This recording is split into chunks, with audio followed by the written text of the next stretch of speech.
So আজকে আমরা পড়বো তোমার প্রিকশনস টু বি, ওই দিনে যেগুলো পড়েছিলাম আজকে আরেকবার পড়িয়ে দিই। So precautions to be observe by using a clinical thermometer. হ্যাঁ, ওদিন বলেছিলাম কি কি কিসে করতে লাগে, মানে কি কি স্টেপ ফলো করতে লাগে while we, মানে before and after using a thermometer. হ্যাঁ, ক্লিনিক্যাল থার্মোমিটার। ক্লিনিক্যাল থার্মোমিটারটা কিসের জন্য ইউজ করা হয়? To measure what? body temperature. Is body temperature.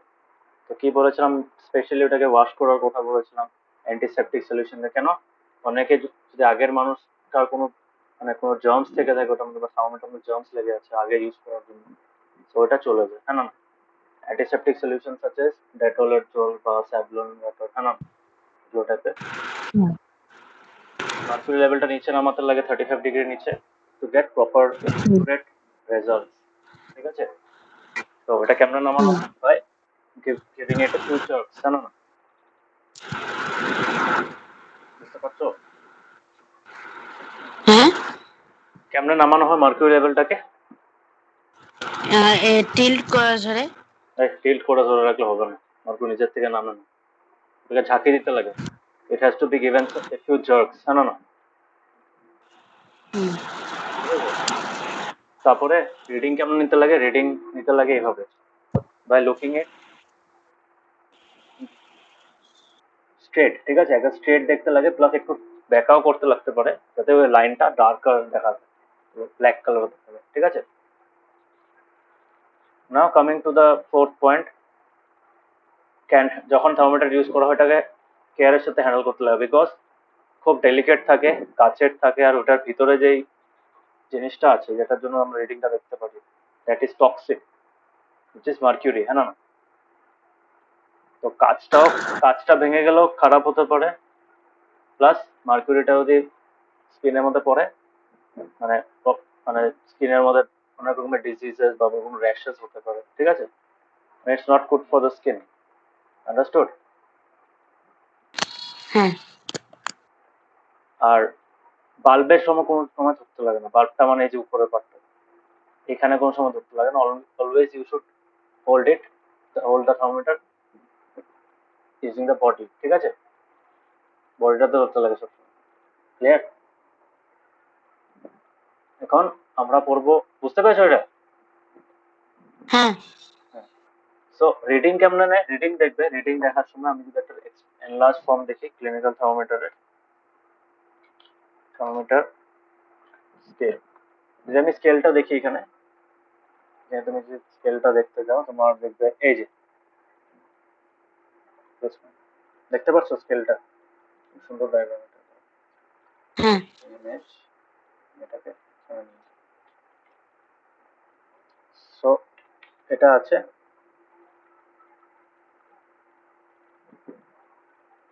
এখানে একটু বড় করে দিই। হ্যাঁ, দেখতে পাচ্ছ বিষয়টা? হ্যাঁ। যদিও দেখা আছে, উপায় নেই, বাট ইট ওয়ার্কস। ওকে, এখন কি কথা, এখন তুমি একটা জিনিস দেখবে যে এই যে এখানে 36 আর 37, ওকে, আমি শুধু সেলসিয়াসের কথাটাই বলছি, এখানে সেলসিয়াস স্কেলই দেওয়া আছে এখানে, বুঝতে পেরেছো? So from here to here কত আছে? 1 ডিগ্রি সেলসিয়াস। না না, হুম। বুঝতে পেরেছো? হ্যাঁ, বিষয়টা ক্লিয়ার হয়েছে? হুম, ঈশান, হ্যালো? হ্যাঁ স্যার। এখন এই 1 ডিগ্রি সেলসিয়াসের মাঝখানে দেখো কয়টা বার আছে, কয়টা ডিভিশনস আছে? এরা টোটাল অফ 10 ডিভিশন। জানো না?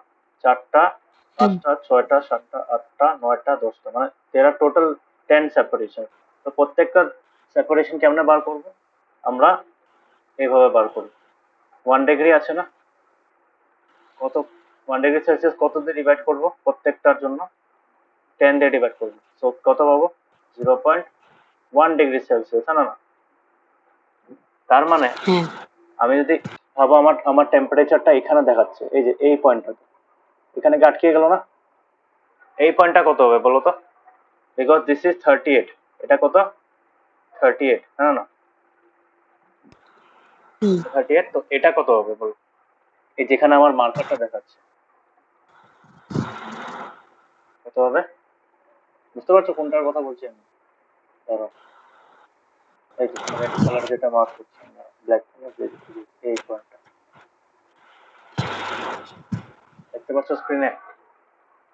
হ্যাঁ তো এখানে যে থার্মোমিটারটা মেজারমেন্ট দেখাচ্ছে হোয়াট ইজ দ্যাট টেম্পারেচার, এখন এটা মেজার করার জন্য দেখা একদম ইজি। এখান অব্দি আসলো 38, হ্যাঁ না? এখান অব্দি হুম কত আসলো? দিস ইজ 38, বড় মার্জিনটা হলো 38, হ্যাঁ না? হুম এখন এটা কত হবে তাহলে? এটা কত হবে? 38 পয়েন্ট, 38.1 ইয়েস 38.1, ঠিক আছে। হুম 38.1, 38.2, 38.3, 38.4, so 38.4 সেলসিয়াস দেখাচ্ছে কারেন্ট রিডিং। থার্মোমিটার কত দেখাচ্ছে? 38.4 ডিগ্রি সেলসিয়াস। আন্ডারস্টুড? হ্যাঁ স্যার ঠিক আছে, বুঝতে পেরেছো? এটা তো একটা স্কেল ছিল, এখন এরকম টাইপের স্কেল নাও থাকতে পারে। এইটাকে দেখো, এটার মধ্যে কি আছে? 36, 37 এর মাঝখানে there is a lot amount of, ঠিক আছে। ইউজুয়ালি 10টা দিয়ে দেয়, অনেক সময় যদি পাবো 5টা আছে, ঠিক আছে। 5টা আছে ইন দ্য সেন্স, আমি যদি 5টা দেখাই, ধরো এখানে অনেকটা থার্মোমিটার, ম্যাক্সিমাম থার্মোমিটার 10টাই থাকে, বাট ভাবো তোমার এখানে 5টা আছে।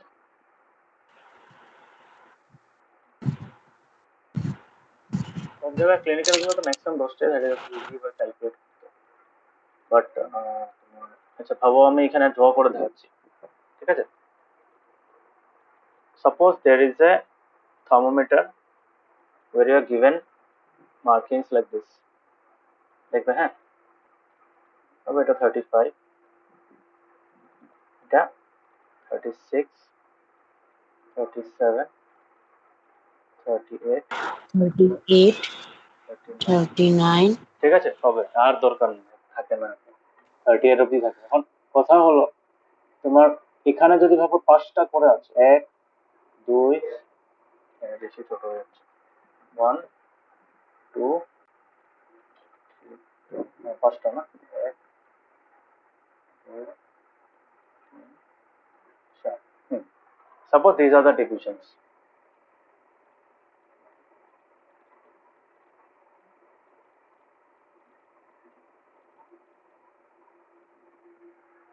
দেখতে পাচ্ছ?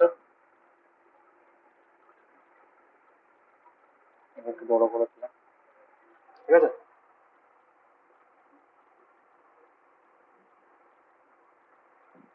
দেখতে পাচ্ছ দিশা? হ্যাঁ এখন ভাবো তোমার থার্মোমিটারের মার্কিংটা দেখাচ্ছে এইখানে,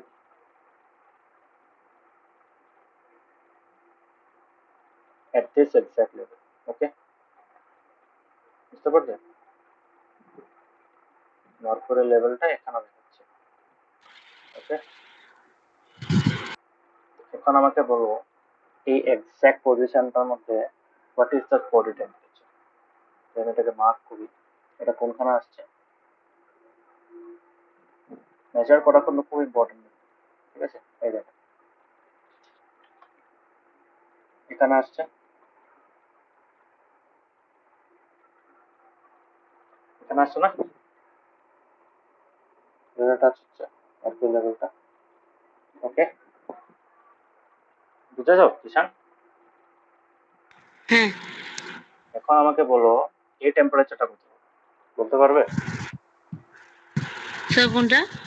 এই যে যে মার্কিংটা দেখাচ্ছে, এই মার্কিংটাতে হ্যাঁ এখানে কত হবে, কত হুম টেম্পারেচার শো করছে? 36, 6 আর 37 মতো 36 হবে, এটা তো জানো। 3 ডিগ্রি সেলসিয়াস না, এটাই ভুল করছো। এখানে কয়টা ডিভিশন আছে?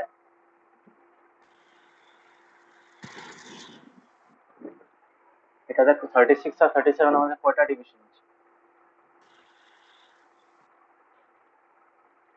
আগেরটা যে 10টা ছিল, এটা 10টা আছে নিশান? 36.6 ডিগ্রি সেলসিয়াস কেমনে বার করলে? আগে এটা দেখো, স্টেপ বাই স্টেপ করতে হবে, ঠিক আছে। এখানে 5টার জায়গায় যদি 4টা থাকতো কেমন হতো?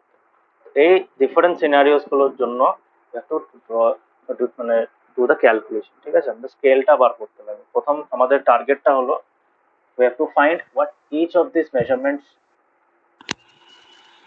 has the value, ঠিক আছে? প্রত্যেকটা ভ্যালু কত হবে, তো এই গ্যাপটা তো সেম না, এই গ্যাপটা সেম সবগুলোর জন্য, হ্যাঁ।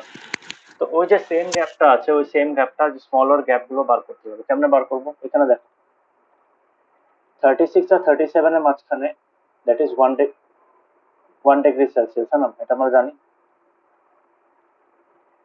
হ্যাঁ। 36 minus 37 minus 36 1 degree Celsius, yes or no? এখন হ্যাঁ কতটা ডিভিশন আছে মাঝখানে, কতটা গ্যাপ আছে এখানে মাঝখানে? এটা একটা, দুইটা, তিনটা, চারটা, পাঁচটা, হ্যাঁ না? পাঁচটা আছে টোটাল, হ্যাঁ দেখতে পাচ্ছ? সো আমি কি করব, এটাকে 5 দিয়ে ডিভাইড করব। তার মানে এই যে 1 ডিগ্রিটা আছে, we are making 5 separate division, ঠিক আছে? পাঁচটা ডিভিশন করছি, এটাকে পাঁচটা পার্টে ডিভাইড করছি, তার জন্য ডিভাইড বাই 5 করার পরে আমরা কি পাবো, will get the value of each part, হ্যাঁ না? ডিভিশনে পড়িয়েছিলাম না ম্যাথসে? হ্যাঁ হ্যাঁ, তো সেম জিনিসটা এখানে। তো কত পেলাম আমরা? 1/5 ডিগ্রি সেলসিয়াস। এখন 1/5 তো আমরা এইভাবে বলতে অসুবিধা হয়, so we can find the value of 1/5, that is equal two 0.2, হ্যাঁ না? বুঝতে পেরেছো? তার মানে এখানে কয়টা 0.2 অ্যাড হচ্ছে? 36 প্লাস 0.2, 36.2। আবার এটার থেকে যখন এটাতে আসবে কত হবে? 36.2 প্লাস 0.2, দ্যাট ইজ 36.4, হ্যাঁ না? আবার এটার থেকে যখন এটাতে আসবে দ্য ফাইনাল ভ্যালু, এটার ভ্যালু কত হবে? 36.4, আগে এটা 4 ছিল, হ্যাঁ না? 4 ছিল, এখন কত হবে? এটা কত হবে তাহলে? 36 পয়েন্ট কত? 6 ঠিক আছে। এখন এই সেম সিচুয়েশনটা যদি আমি আরেকটা ভাবে করতাম, হ্যাঁ, এটা আমি পাঠিয়ে দেবো, এটা লিখে নেবে, হ্যাঁ, ভেরি ইম্পর্টেন্ট। ওকে, এখন সেম জিনিসটা যদি আমি আরেকটা ভাবে করতাম, তোমার এই সেম স্কেলটা নিচ্ছি, but what is the difference? The difference lies in the number of divisions. Okay, এখন ভাবো এখানে 35 আছে, স্যার হ্যাঁ বলো। আমাদেরকে ম্যাথসে অ্যাক্টিভিটি একটা সাবমিট করতে বলছে, ওটা আমি সাবমিট করে দিই। মানে বুঝলাম না। আমাদেরকে ম্যাথসের একটা মানে ওয়ার্ক দিয়েছে, ওটা এখন সাবমিট করতে বলেছে, ওটা আমি সাবমিট করে দিই। কি দিয়েছে আমি তো জানি না। অ্যাক্টিভিটি অ্যাক্টিভিটা কি দিয়েছে, কি করতে কি দিয়েছে অ্যাক্টিভিটা? मतलब मैम जैसे कि लेसन 1 টিকে, হুম সরি लेसन 2 টিকে। হুম কি দিয়েছে বলো, শুনছি তো। আমি দেখি मतलब এটা ডেসিমাল সে হ্যাঁ, ডেসিমালসে বুঝেছি, এখন করতে কি দিয়েছে ওটা? অ্যাক্টিভিটি। আরে অ্যাক্টিভিটি তো বুঝেছি, কোড অ্যাক্টিভিটি কি, what is that activity? Activity represent the product of decimal number, সেটা আমাদের ল্যাব অ্যাক্টিভিটি একটা বুক আছে, ওটা হ্যাঁ, দিয়ে দিয়েছে। তো ওখানে আছে করো ওটা ওইটা। ওটা আমাদের দেওয়া আছে, ম্যাম আমাদেরকে ওটা ল্যাব অ্যাক্টিভিটি কপিতে করতে বলেছে। কপি আছে তোমার কাছে? হ্যাঁ হ্যাঁ, কপিতে করো, করার পর আমাকে দেখাবে একবার। না আমার হয়েছে, ম্যাম এখন বললো সেন্ড করতে, আমি সেন্ড করি, ওটার জন্য তোমাকে জিজ্ঞেস করেছিলাম। ও এখন সেন্ড করবে, হ্যাঁ হ্যাঁ, সেন্ড করো সেন্ড করো, নো প্রবলেম। হুম পাঠিয়ে নাও পাঠিয়ে নাও, নো প্রবলেম। সো এখানে যদি কন্ডিশনটা এরকম থাকে, 35 আছে এখানে, এখানে হবে 36 আছে, 37 আছে, 38 আছে, ওকে, এগুলো আমি ড্র করছি না, ডিগ্রি সেলসিয়াস। এখন ভাবো এখানে কয়টা আছে, এখানে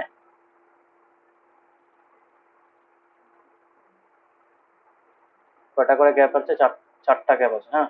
4 parts, we are dividing the 1 degree gap into 4 parts, বুঝতে পারছো?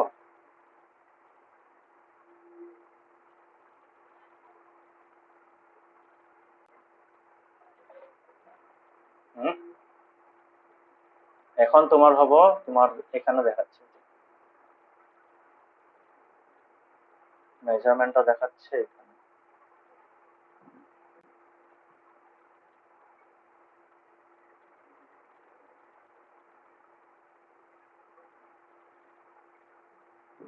এটা কি বলতো, মার্কুরি লেভেল, ঠিক আছে। এখন বলবো মার্কুরি লেভেলটা দেখাচ্ছে তোমার এখানে, এটা কত,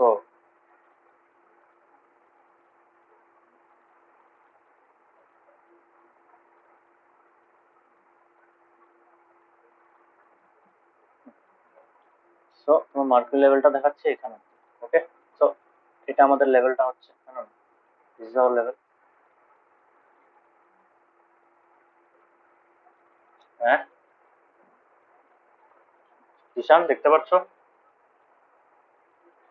হ্যাঁ এখন আমাকে বলো এটা কত, এটা রিডিংটা কত, এই ভ্যালুটা হবে না, এই ভ্যালুটা কত, এটা বার করার জন্য আমাদের প্রথমে বার করতে লাগবে এই যে 38 আর 37 এর মাঝখানে আছে এই মার্কিংটা, না মেজারমেন্ট, যেটা মেজারটা দেখাচ্ছে ওটা 38 আর 37 এর মাঝখানে আছে এই মার্কুরি লেভেলটা। এখন এটাকে কেমনে বার করবে? 38 minus 37 is 1 degree Celsius, yes or no? কিন্তু এখানে ডিভিশনস কয়টা আছে? there are total 4 divisions, কেমনে? 1 2 3 4, না 4 পার্টস আছে। তো আমরা প্রত্যেকটা এই যে if you want to find one part, এই যে যদি একটা পার্ট বার করতে লাগে কেমনে বার করব? এটাকে বার করার জন্য we have to divide 1 degree Celsius by 4, না তো কত হবে? 1/4, 1/4 1/4 degree Celsius, yes or no? Hmm Now what is 1/4 degree Celsius? 1/4 degree Celsius is equal to 0.25, না জানো? হ্যাঁ ক্লিয়ার? So 0.25 degree Celsius. এখন তার মানে কি, this is equal two 0.25 degree Celsius, জানো? এই যে ইকুয়াল গ্যাপটা আছে এটা 0.25। এখন এই ভ্যালুটা কত হবে? তার মানে দিস ইজ 30, এখন এটার থেকে যখন এটাতে আসবে কত হয়ে যাবে? 37.25। 0.25 এটাতে যখন আসবে কত হয়ে যাবে এখন? 37.50 yes, 37.50, understood? 37.5 degree Celsius. Clear হয়েছে? হ্যাঁ আর তুমি যদি এটা লজিক্যালি দেখতে দাও এটা কারেক্ট, কেন কারেক্ট? 37 আর 38 এর মিড পয়েন্ট না, এটা মিডল ভ্যালুটা না? হুম হ্যাঁ, মাঝখানে আসছে না, মার্কিংটা ওইটা। হুম 37.5, এটা বুঝতে পেরেছো? তারপরটার মধ্যে যদি হতো তাহলে কত হতো? 37.75 হয়ে যেত, yes or no? Hmm is it clear? থার্মোমিটারের মেজারমেন্ট কেমনে করতে লাগে বুঝেছো? এখন কোনো সময় ঘরের কারোর জ্বর টর হলে দেখতে পারবে মেজার করে? হ্যাঁ হ্যাঁ, এইগুলো জিনিস জেনে রাখে, দিস আর ভেরি ইম্পর্টেন্ট। মানে এই সেম টেকনিকটা ইউজ করে we can measure any kind of scale, যে কোনো স্কেল আমরা ইউজ করতে পারবো। ওইটা তোমার প্রেশার মাপার স্কেল হোক, বা টেম্পারেচার মাপার স্কেল হোক, বা আমরা লেন্থ মাপার স্কেল হোক, যেটা আমরা রুলার বলে থাকি, হ্যাঁ না?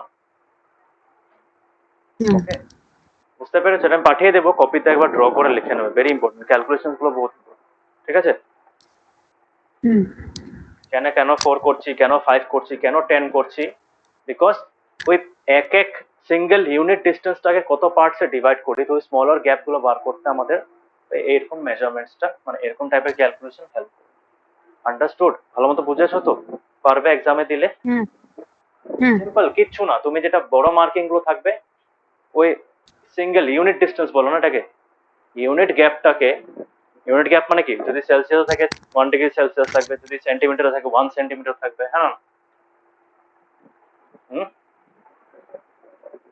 তো ওগুলোতে কি হবে তোমার, সবসময় ওই ইউনিট ডিস্টেন্সটা কত পার্টসে ডিভাইড হচ্ছে, কতটা ছোট মার্কিং কতটা আছে, যতটা ছোট মার্কিং আছে তার থেকে 1 বেশি হবে, হ্যাঁ না ডিভিশনস, বিকজ লাস্টটা তো কাউন্ট হয়ে যায় ওটার মধ্যে, ইয়েস অর নো? এখানে এখানে দেখো আমি কয়টা করে মাঝখানে লাইন কয়টা দিয়েছিলাম, 37 আর 38 এর মধ্যে লাইন কয়টা দিয়েছিলাম মাঝখানে? তিনটা। তিনটা লাইন দেওয়াতে কি হয়েছে, কয়টা সেপারেশন হলো, কয়টা পার্টস ডিভাইড হয়ে গেল? 4টা পার্টে ডিভাইড হয়ে গেল, ঠিক আছে? তো number of parts is always 1 greater than the total number of lines in between, ঠিক আছে? স্মলার লাইনস গুলো যতটা থাকবে, বুঝতে পেরেছো? হ্যাঁ উপরেরটার মধ্যে কত ছিল? উপরেরটার মধ্যে আমরা কয়টা লাইন করে ড্র করেছিলাম? উপরেরটার মধ্যে আমরা 4টা লাইন ড্র করেছিলাম। তো 4টা লাইনের জন্য ওই সিঙ্গেল ইউনিট গ্যাপটা কতটুকু ইসে হয়ে গেল, কয়টা পার্টসে ডিভাইড হয়ে গেল? 5টা পার্টে। Yes or no? তো যতটা পার্ট থাকবে ততটা দিয়ে আমাদের ডিভাইড করতে হবে, যতটা লাইন থাকবে অতটা দিয়ে নেবে। বুঝতে পেরেছো? এই কনফিউশনটা ক্লিয়ার হয়েছে তো, না ডাউট আছে এটাতে? বলো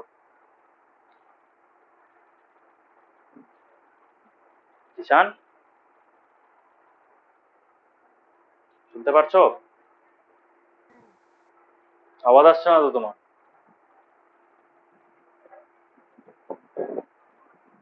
ঈশান,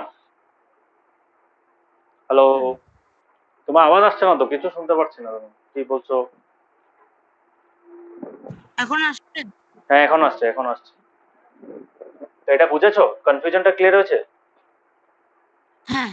হ্যাঁ, কয়টা পার্টস আছে ওটা কাউন্ট করবে, মানে যতটা লাইনস আছে মাঝখানে, লম্বা লাইনগুলোর মাঝখানে, তো ছোট লাইনগুলোর থেকে একটা বেশি হবে। বিকজ 4টা থাকলে 5টা পার্ট হচ্ছে, 3টা লাইন থাকলে 4টা পার্ট হচ্ছে।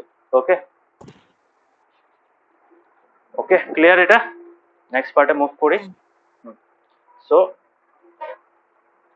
এখন আমাদের যেটা নেক্সট ইসে ছিল, তো হ্যাঁ, তো যেখানে 1/5, বিকজ এখানে এই থার্মোমিটারটার মধ্যে হয়তো তোমার 5টা করে মার্কিং ছিল। তো তো যতটা স্মলার মার্কস থাকবে, তো ওটাই বলেছে এখানে, note the temperature difference indicated between two bigger marks. তো বিগার মার্কসে যদি তোমার 2 করে থাকে, ওই 2 এর ডিফারেন্সই নিতে হবে, 2 ডিগ্রি নিতে হবে, ঠিক আছে? 1 ডিগ্রি নিলে হবে না। লম্বা লম্বা দাগগুলোর মাঝখানে যতটুকু মেজারমেন্ট হচ্ছে, ভাবো 36 এর পরে ডাইরেক্ট লম্বা দাগটা কি আছে? 38 আছে। সো ওই লম্বা দাগগুলোর মধ্যে কতটুকু গ্যাপ আছে? 2 ডিগ্রি সেলসিয়াসের গ্যাপ আছে, ঠিক আছে? তো আমরা যদি তার মাঝখানে 10টা ডিভিশন থাকে, তো আমরা কেমনে মেজার করবো? 2 degree divided 2 degree Celsius divide by 10 করবো, হ্যাঁ না? বুঝতে পেরেছো? মানে এটা আমি এই কেসটা করাই নাই, এটা একটা লাস্ট একটা কেস দেখিয়ে দিই তোমাকে। এরকম টাইপের কেস অনেক সময় থাকে। ভাবো এখানে আমাদের থার্মোমিটারটা আছে, এখানে 36 এর পরে 38, তারপরে 40। বুঝতে পারছো? এখন ভাবো এখানে আমার 4টা করে গ্যাপ আছে। তো 4টা লাইন থাকলে কি হয়ে যাবে, 4টা গ্যাপ থাকলে কি হয়ে যাবে? Each of the gap will be, লাস্টেরটা লাগবে না। So each of the gap will be, এই যে লম্বা লম্বা, 0.5 ডিগ্রি সেলসিয়াস। না 0.25 না, দেখে নাও, এখানে কেন বলছি 0.25 হবে না, দেখে নাও। এখানে আমাদের গ্যাপ কত আছে দুটো লম্বা লাইনের মাঝখানে? দেয়ার আর 2 ডিগ্রি সেলসিয়াস এর গ্যাপ আছে, হ্যাঁ না? 2 ডিগ্রি সেলসিয়াস গ্যাপ আছে। এগুলো ক্লিয়ার করে নেবে, হ্যাঁ, একদম কনফিউশন রাখবে না এগুলোতে। 2 ডিগ্রি সেলসিয়াস আছে। এখানে আমরা 1 ডিগ্রি কেন নিয়েছিলাম? বিকজ দুটো লম্বা দাগের মাঝখানে 1 ডিগ্রি ছিল, হ্যাঁ না? এটার মধ্যে 1 ডিগ্রি ছিল, এটার মধ্যে 9 ডিগ্রি ছিল, হ্যাঁ না? কিন্তু এখানে কি হচ্ছে, এখানে আমাদের 2 ডিগ্রি সেলসিয়াস করা আছে। তো 2 ডিগ্রি সেলসিয়াস করে থাকলে আমাদের কি হবে? We can't take 2 degree Celsius. তো আমরা কি করব? আমাদের এই ভ্যালুটা বার করতে হবে না, we need to find this value. Yes or no? Because এই গ্যাপটা ইকুয়াল। তো এই গ্যাপটা বার করার জন্য কি করব? 38 মাইনাস 36, therefore 2 ডিগ্রি। তো 2 ডিগ্রি সেলসিয়াস কত পার্টে ডিভাইড হচ্ছে? 2 ডিগ্রি সেলসিয়াস কত পার্টে ডিভাইড হচ্ছে? 1, 2, 3, 4 পার্টসে ডিভাইড হচ্ছে। Yes or no? হ্যাঁ, 4 পার্টসে ডিভাইড হলে প্রত্যেকটা স্মল পার্টের কত হচ্ছে? এই যে এই গ্যাপটা হচ্ছে এটা, হ্যাঁ, বুঝতে পারলে? তো এই গ্যাপটা কত হবে? 2 degree Celsius divide by 4, because there are 4 parts. So 2 by 4 কত হয়? 1/2 সেলসিয়াস। বুঝতে পেরেছো? এখন এটা মানে কি 0.5, হ্যাঁ না? তার মানে যদি আমাদের টেম্পারেচার থার্মোমিটার যে তোমার মার্কিংটা যদি এরকম থাকে, ভাবো এখানে এখন আমাদের বেশি এসে গেছে, যদি ভাবো তোমার মার্কিংটা এখানে অব্দি এসেছে, হ্যাঁ, বা এখানে অব্দি এসেছে, ব্ল্যাক কালারের মার্কিংটা এখানে অব্দি এসেছে। ওকে, তোমার মার্কিংটা এখানে অব্দি আসে,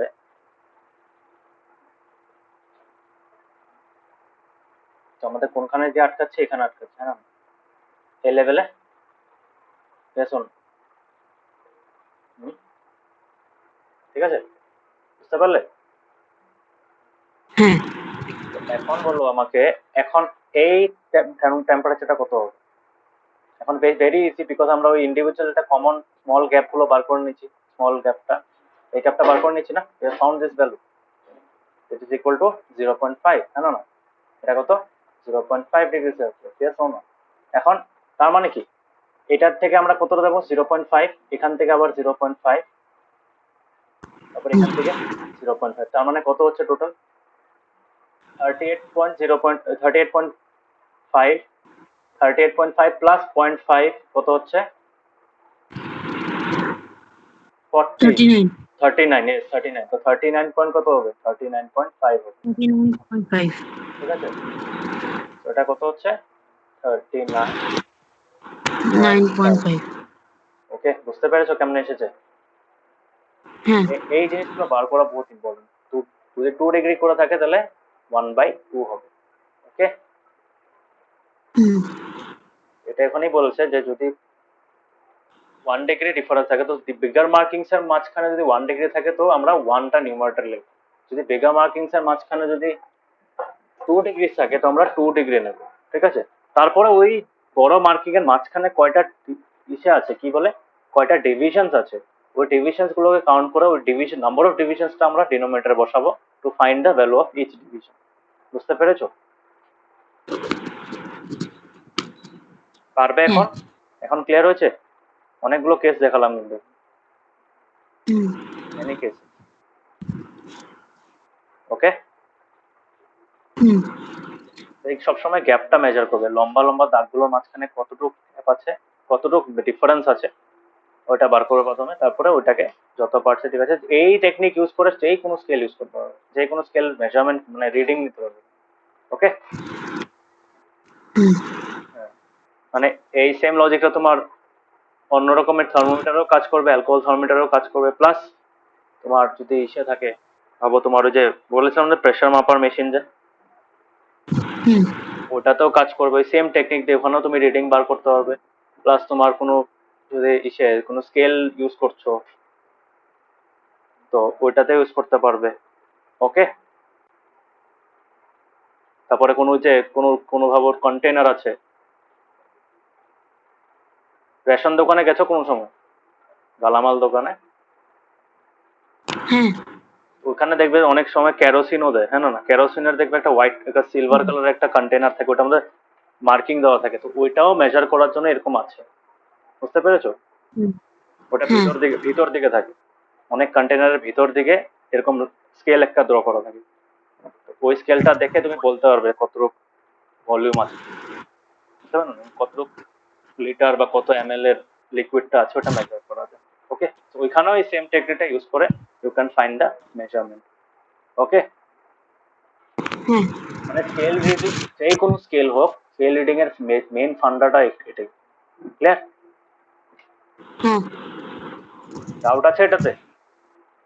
না মনে রাখবে এটা বহুত ইম্পর্টেন্ট, ওকে? হুম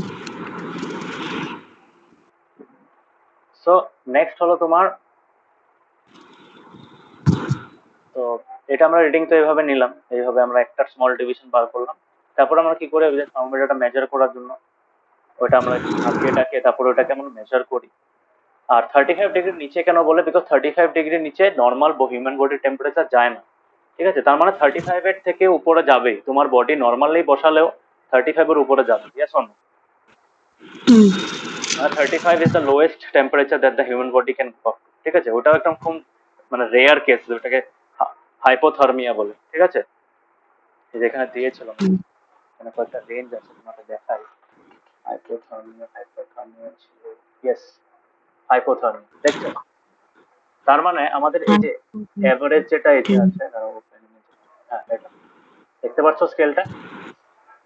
হুম এখন আমাদের, হাইপোথার্মিয়া হ্যাঁ আমাদের, হাইপোথার্মিয়া হ্যাঁ, পাইরেক্সিয়া তো এটা আমাদের নর্মাল বডি টেম্পারেচার, ঠিক আছে? মানে এভারেজ তোমার যদি নর্মাল বডি কন্ডিশনসে, নর্মাল কন্ডিশনসে তোমার যদি জ্বর টর না হয়, শরীরে অসুখ বিসুখ না থাকে, if your healthy normal human being, then this is the range. কতটুকু রেঞ্জ? 36.5 টু 38.2, ঠিক আছে? 38.2 বা 38.4 এরকম হবে, ঠিক আছে? বুঝতে পারছো? হুম, হ্যাঁ এখন এই 35 এর নিচে যদি নামিয়ে দিই, তার মানে কি আমাদের এতটুকু অব্দি তো আসবেই না, এই লেভেল অব্দি তো হুম আসবেই। তার মানে একটু তো ইনক্রিজ হচ্ছে, তার মানে আমরা জানি যে মার্কিউরিটা কাজ করছে, mercury is responding to the heat supply to it. Okay, hmm now তার জন্য এটা 35 এর নিচে নামানো হয়। কেন 35 এর নিচে যদি নামিয়ে দাও, এটা এই এতটুকু অব্দি তো আসবেই, 36.5 অব্দি তো আসবেই, একটু তো রাইজ হবে না? তার মানে কাজ করছে, হুম ওয়ার্কিং কন্ডিশন আছে। এখন কথা হলো 38 এর উপরে রিয়েলি যায়, 38 এর উপরে মানে এটা হাইপারথার্মিয়া। হাইপারথার্মিয়াতে শরীর বহুত এক্সট্রিম গরম হয়ে যায়, মানে hotter than the normal temperature. Yes or no? আর হুম আর হাইপারথার্মিয়াতে ইটস কোল্ডার, মানে নর্মাল বডি টেম্পারেচার থেকে নিচে নামে। সো দেখেছো হুম ম্যাক্সিমাম সাস্টেন করতে করতে পারে 104 ডিগ্রি। 104 ডিগ্রি তোমার ফারেনহাইট বা 41 বা 42 ডিগ্রি হবে তোমার, 42 না সরি 40.2, 40.2 ডিগ্রি সেলসিয়াসের উপরে গেলে শেষ, তারপরে মানুষ বাঁচতে পারে না, ডেথ। 42 ডিগ্রিজ এর হুম উপরে গেলে শেষ, গায়েব। মানে 42 ডিগ্রি হওয়া মানে মানুষটার বডিতে কোনো সিরিয়াস কোনো প্রবলেম আছে। ওকে, হুম and similar is the এটা case with the pyrexia. Pyrexia বলে। পাইরেক্সিয়া পুরো ক্যাটাগরিটা, হাইপোথার্মিয়াটা এখানে থাকে যে 42 এর উপরে, ঠিক আছে? হুম মানে 42 না সরি 40.2, এই যে এই লেভেলটা, এই হ্যাঁ লেভেল যেটা আছে, এই লেভেলটার থেকে hyperthermia. But above body temperature হয়ে গেলে ওটা হয়ে যায় পাইরেক্সিয়া। তার মানে আমাদের জ্বর যখন হয় তখন আমাদের পাইরেক্সিয়া জোনে ঢুকে যায়, ঠিক আছে, বডি টেম্পারেচারটা।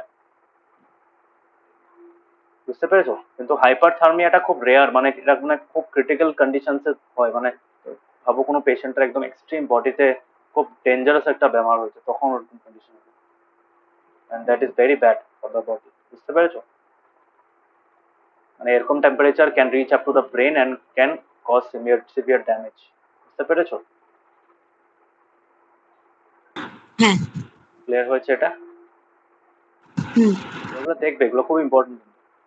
So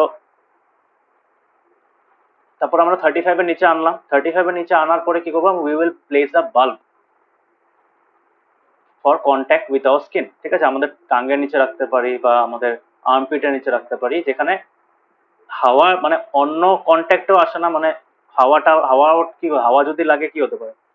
it can lower the temperature, temperature মেজারমেন্টসটা অ্যাকুরেসিটা কমিয়ে দিতে পারে, হ্যাঁ না? বুঝতে পেরেছো? তো আমরা বাল্বটাকে এরকম একটা জায়গায় রাখি যেখান থেকে মানে কোনো রকমের হাওয়া যাতে না লাগে, সব পুরো এরিয়াটা স্কিনের কন্ট্যাক্টেই থাকে। বুঝতে পেরেছো? হ্যাঁ হ্যাঁ। সো এখন আমরা ওটা অ্যারাউন্ড 1 মিনিট রাখি, বিকজ মার্কিউরি অল্প টাইম নেই, বাল্বটা গরম হয়ে mercury has to travel towards, জানো, এক্সপান্ড হয় আস্তে আস্তে। So it might take time, অনেক সময় এটা মানুষরা 5 মিনিটও রেখে দেয়। বাট এটা মানে না পাঁচ হুম মিনিটে রেখে দিলে 5 মিনিটে বেশি বেড়ে যাবে না, যতটুক বাড়ার যতটুকু এক্সপান্ড করার ততটুক ও স্কেলের ওই পয়েন্টে গিয়ে আটকাবে। বুঝতে পেরেছো? হ্যাঁ তুমি সারাদিন গায়ের মধ্যে লাগিয়ে রেখে দাও, তাও তোমার টেম্পারেচার যেটা তোমার মেজার করতে লাগে ওইটাই মেজার করে। That is by it's a device না।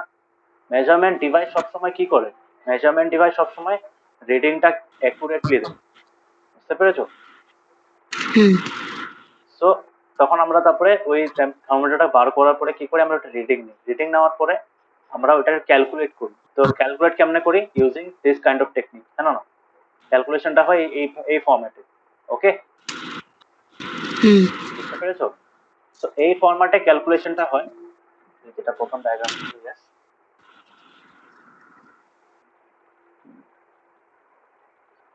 তো এই ফর্ম্যাটে যখন হয়, তো এই ফর্ম্যাটে করার পর we can easily find the body temperature, হ্যাঁ, ক্যালকুলেট করতে পারি আমরা। And then we can take the appropriate action. এখন যদি আমাদের গায়ে জ্বর আছে তো অবভিয়াসলি আমরা মেডিসিন খাবো, হ্যাঁ না?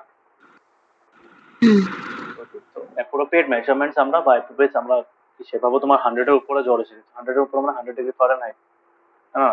অত উপরে যদি জ্বর এসে যায়, দ্যাট মিনস হোয়াট? তোমার হয়তো কোনো বেশি কন্ডিশন খারাপ হয়ে যাচ্ছে, হ্যাঁ না? বুঝতে পেরেছো? হুম তো ওইটার জন্য মেজারমেন্টস গুলো খুব দরকার, বিকজ মেজারমেন্টস এর বেসিসে আমরা কি করি, we can take appropriate actions.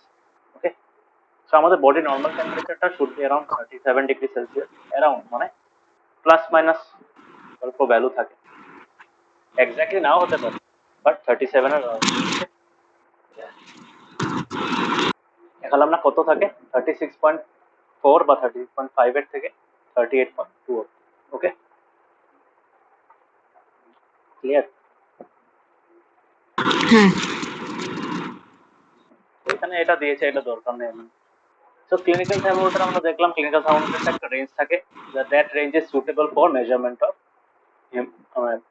Human body temperature. Okay, তার জন্য ওটা দেখবে, ওটাতে মাইনাস টাইনাস দেয় না। মাইনাস কেন যাবে? হয়তো দেখাই যাচ্ছে যে এখানে তোমার 30 না, সরি এটা কি ছিল, 34 এর নিচে গেলে এমনি মানুষটা মানে থাকবে না, ওটা মেজার করতে পারবে না। হ্যাঁ, মানে that person won't be able to survive if its body temperature reaches below 34 degrees Celsius, না? সো একটা ফিক্স রেঞ্জ থাকে 34 to 44, একটা 10 ডিগ্রি সেলসিয়াসের একটা স্কেল নিয়ে, বিকজ এই 10 ডিগ্রি সেলসিয়াসের মধ্যেই হিউম্যান বডি টেম্পারেচারটা লাই করতে পারে। তার জন্য যদি বেশি জিনিস অ্যাড করতে দাও, it would be of no use, জানো না? মাইনাস নেগেটিভ টেম্পারেচার বা 4 ডিগ্রি 5 ডিগ্রি এগুলো অ্যাড করে লাভ আছে ক্লিনিক্যাল থার্মোমিটারে? না তো যেহেতু লাভ নেই তার জন্য। স্যার, হ্যাঁ বলো। তোমার আওয়াজটা ভালো থেকে আসছে না, মতলব পুরা ফুল বেশি ভলিউমে আসে না। মানে এখন শুনতে পারছো? এখনো অল্প কি হলে ভলিউমটা কমই আছে। ভলিউমটা কম আছে না, ধরো বুঝেছি, বলো। তারপর আমার এখানে ইসে করা আছে, লয়ের সাপ্রেশন অন করা, কিন্তু এখন শুনতে পারছো? হ্যাঁ এখন শুনতে পারি। হ্যাঁ, সো ক্লিনিক্যাল থার্মোমিটারে তার জন্য ওই রেঞ্জটা মানে 35 to 42 থাকে, বিকজ হিউম্যান বডি টেম্পারেচার 35 এর নিচে যায় না, আর 42 উপরেও যায় না। তার জন্য থার্মোমিটারটাকে ছোট রাখার জন্য, কম্প্যাক্ট রাখার জন্য, আর ইউজফুল যতটুকু দরকার ততটুকুই কার পারপাসের জন্য ইউজফুল রাখার জন্য, the temperature range of the clinical thermometer is 35 to 42। ওকে, বুঝতে পেরেছো? হ্যাঁ এই যে অনেক অনেক সময় এটা আমার মাইন্ডে এসেছে, যখন ছোটবেলা ছিলাম তখন আমি ভেবেছিলাম আমি ক্লিনিক্যাল থার্মোমিটার দেখি তো অন্য কোনো জিনিসের চাটা বা দুধের ইসে মাপতে পারি নাকি। কেন?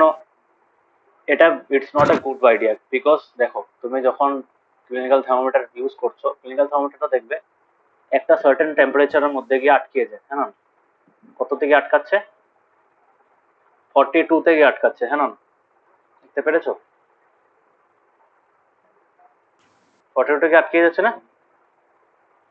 হ্যাঁ হ্যাঁ, তো এখন তুমি ভাবো এই ক্লিনিক্যাল থার্মোমিটারটা বলতে তুমি কোনো গরম জিনিস বা তুমি কোনো ওই যে উতলানো দুধ বা চায়ের কাপের মধ্যে, গরম চায়ের কাপের মধ্যে চুবিয়ে দিলে কি হবে?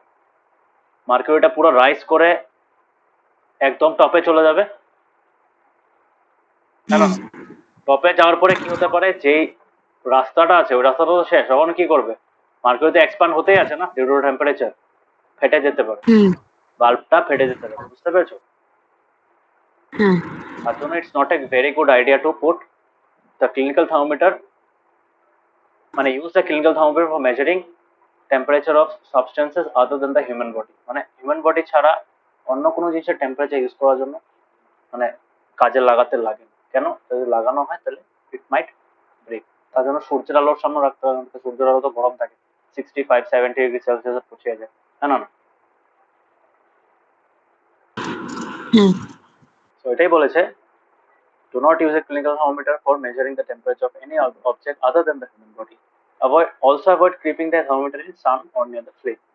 It may break. Why it may break? Because the mercury level can rise up to certain, মানে the mercury can expand rapidly and beyond the given তোমার স্পেস, মানে যে স্পেসটা তো মুভ করতে পারে স্কেলটার মধ্যে, টিউবটার থেকে বেরিয়ে যেতে পারে, ফেটে যেতে পারে। বুঝতে পেরেছো? হ্যাঁ ঠিক আছে। নেক্সট আছে ল্যাবরেটরি থার্মোমিটার। ওই যে আমি বলেছিলাম ওই দিন অ্যালকোহল বেস থার্মোমিটার, হ্যাঁ বলেছিলাম ওই দিন অ্যালকোহল বেস থার্মোমিটারের কথা বলেছিলাম। হ্যাঁ তো that thermometer was useful for laboratory মানে এক্সপেরিমেন্টাল পারপাসের জন্য। আমরা ইউজ করেছি ইয়েলো কালারের থাকে আর মাঝখানে রেড কালারের লাইন থাকে। রেড কালার লাইন কন্টেন্স দা, ওই রেড কালার যে পাইপটা থাকে টিউবটা মাঝখানে পাতলা পাইপটা, ওটার মধ্যে কি মানে উপরে নিচে করে এটার মধ্যে তোমার অ্যালকোহল উপরে নিচে করে। Alcohol is that substance which expands on supply of heat. বুঝতে পেরেছো? হ্যাঁ তো এখানে বলেছে যে আমরা বাকি জিনিসের জন্য যদি ক্লিনিক্যাল থার্মোমিটার মেজার ইউজ করতে না পারি, তো বাকি জিনিস মেজার কেমন করবো? ফর দ্যাট পারপাস অন্য রকমের থার্মোমিটার আছে। এখানে একটা থার্মোমিটার দেখাচ্ছে, এটা ল্যাবরেটরি থার্মোমিটার। ল্যাবরেটরি থার্মোমিটারের মতো শুধু পজিটিভ গুলো থাকে। ঠিক আছে, কেন পজিটিভ থাকে? বিকজ এখানে তুমি যদি ইসে করতে যাও, মানে তুমি এরকম যদি অনেক সময় নেগেটিভও থাকে। ম্যাক্সিমাম মিনিমাম বলে এটাকে, ম্যাক্সিমাম মিনিমাম থার্মোমিটারও বলে এটাকে। ম্যাক্সিমাম মিনিমাম গুলো এই যে তোমার রুম টেম্পারেচার জন্য ইউজ করা হয়। আর ল্যাবরেটরি থার্মোমিটার দেখবে, ল্যাবরেটরি থার্মোমিটার অনেক সময় দেখবে উপরে একটা হুকের মতো থাকে, দেখেছো হুকটা? হ্যাঁ এই হুকটার মধ্যে অনেক সময় সুতা দিয়েও ঝুলাতে রাখতে পারে, মানে থাকে এরকম। তো বিকারের ভাবে তোমার সবসময় তো আর থার্মোমিটার ধরে রাখতে পারবে না, তো কনস্ট্যান্টলি দেখার জন্য ওটা অনেক সময় উপরে মানে ওটার বাল্বটার চুবানো থাকে গরম জিনিসটার মধ্যে বা ঠান্ডা জিনিসটার মধ্যে, আর উপরে একটা সুতার সাথে ঝুলিয়ে দেওয়া যাতে ওটা মেজার করতে পারে। বুঝতে পেরেছো? হ্যাঁ মানে আমরা টেম্পারেচার চেঞ্জটা দেখতে পারি উইদাউট হোল্ডিং দ্য থার্মোমিটার। তো তার জন্য সাইন্টিফিক ল্যাব এক্সপেরিমেন্টসে এটাই বহুত ইউজ করা হয়। সো এটা একটা থার্মোমিটার যেটা তোমার ইউজ করা হয় ফর ল্যাবরেটরি, মানে ল্যাবরেটরি যেগুলো এক্সপেরিমেন্টস ওটার জন্য ইউজ করা হয়। ঠিক আছে,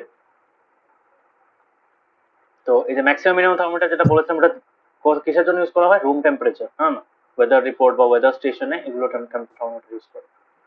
ঠিক আছে, আমি দেখাই ইমেজের মধ্যে ম্যাক্সিমাম মিনিমাম। এই যে এটা এরকম থাকে ম্যাক্সিমাম মিনিমাম, দেখেছো?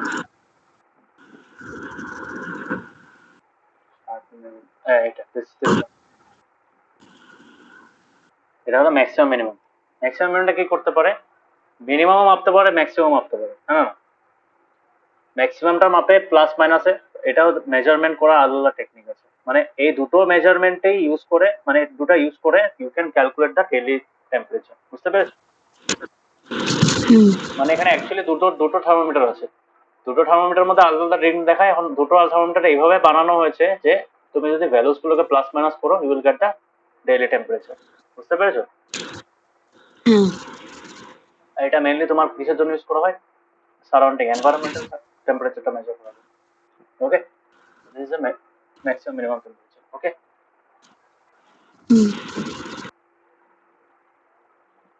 সিমিলারলি তোমার এখানে এই যে এই থার্মোমিটার দেখছো ইয়েলো কালারের, এটা কি? এটা হলো ল্যাবরেটরি থার্মোমিটার। ঠিক আছে, ল্যাবরেটরি থার্মোমিটার একটা রেঞ্জ আছে, it usually ranges between -10 to 110 degree Celsius. ঠিক আছে, এটা একটু লম্বা হয়। কেন লম্বা হয়? এটার স্কেলটাও তো বড় না, ইয়েস না?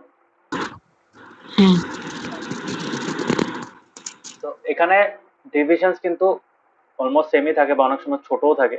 এখানে হয়তো তোমার 5, যেরকম 5 ক্লিনিক্যাল থার্মোমিটার কি দুটো 1 ডিগ্রি টেম্পারেচারের মাঝখানে দেয়ার আর 5 ডিভিশনস, 10 ডিভিশন। এটা আমাদের 5 ডিভিশন থাকে অনেক সময়। ঠিক আছে,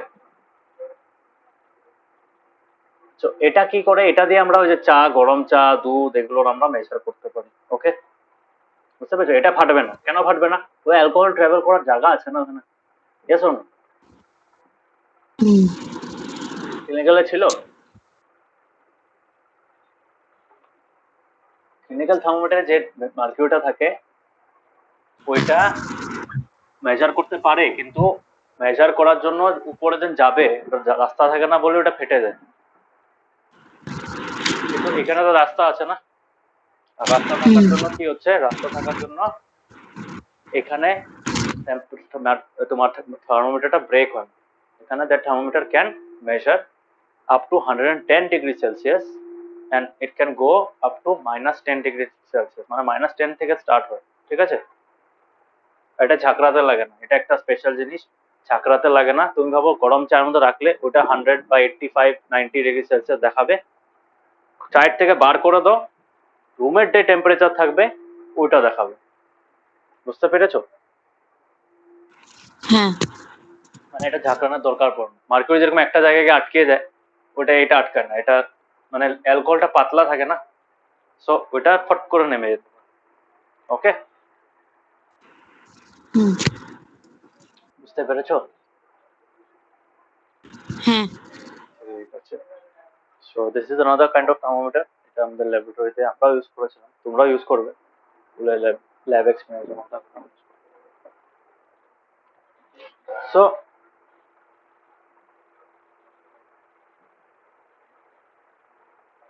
এইভাবে, ঠিক আছে? এই যে ধরে রাখতে লাগে না হাত দিয়ে, এই ধরে রাখার দরকার পড়ে না। উপরে একটা সুতা লাগিয়ে দিলে একটা স্ট্যান্ড থাকে একটু লম্বা, তোমরা লাগিয়ে রাখলে তোমার এটা মেজার করবে।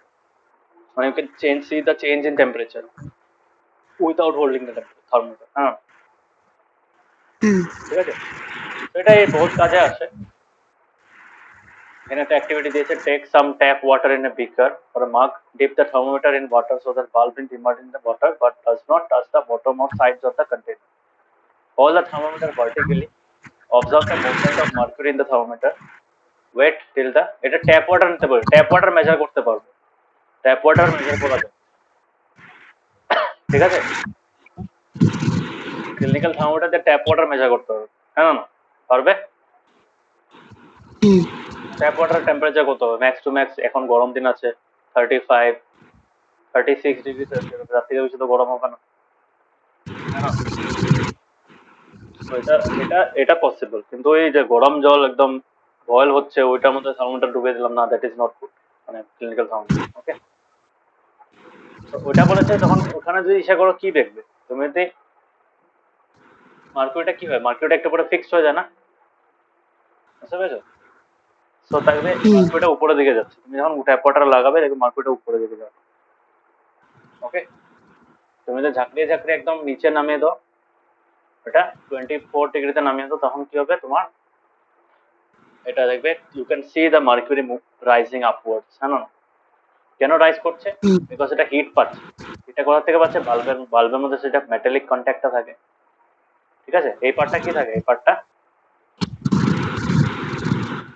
কিসের থাকে,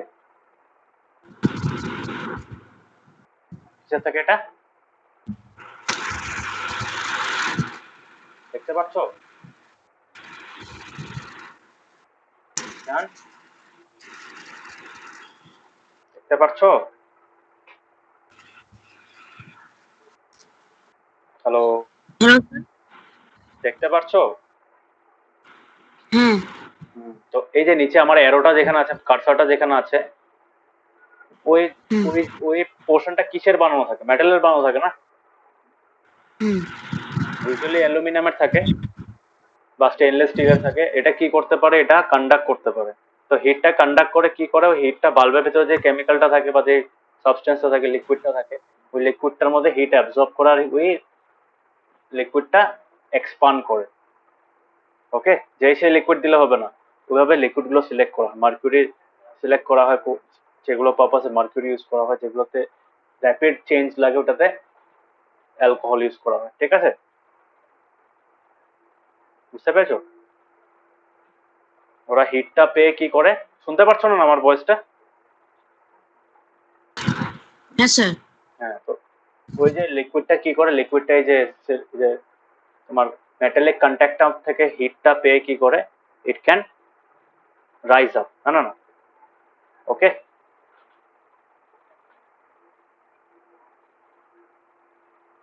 তো এখন যদি আমরা এই ল্যাবরেটরি থার্মোমিটার দিয়ে এই জলের টেম্পারেচারটা মেজার করি, আর এটা সবসময় কিভাবে মাপতে লাগে, এটা সবসময় সিধা মাপতে লাগে, টেরা করতে লাগে না, ঠিক আছে?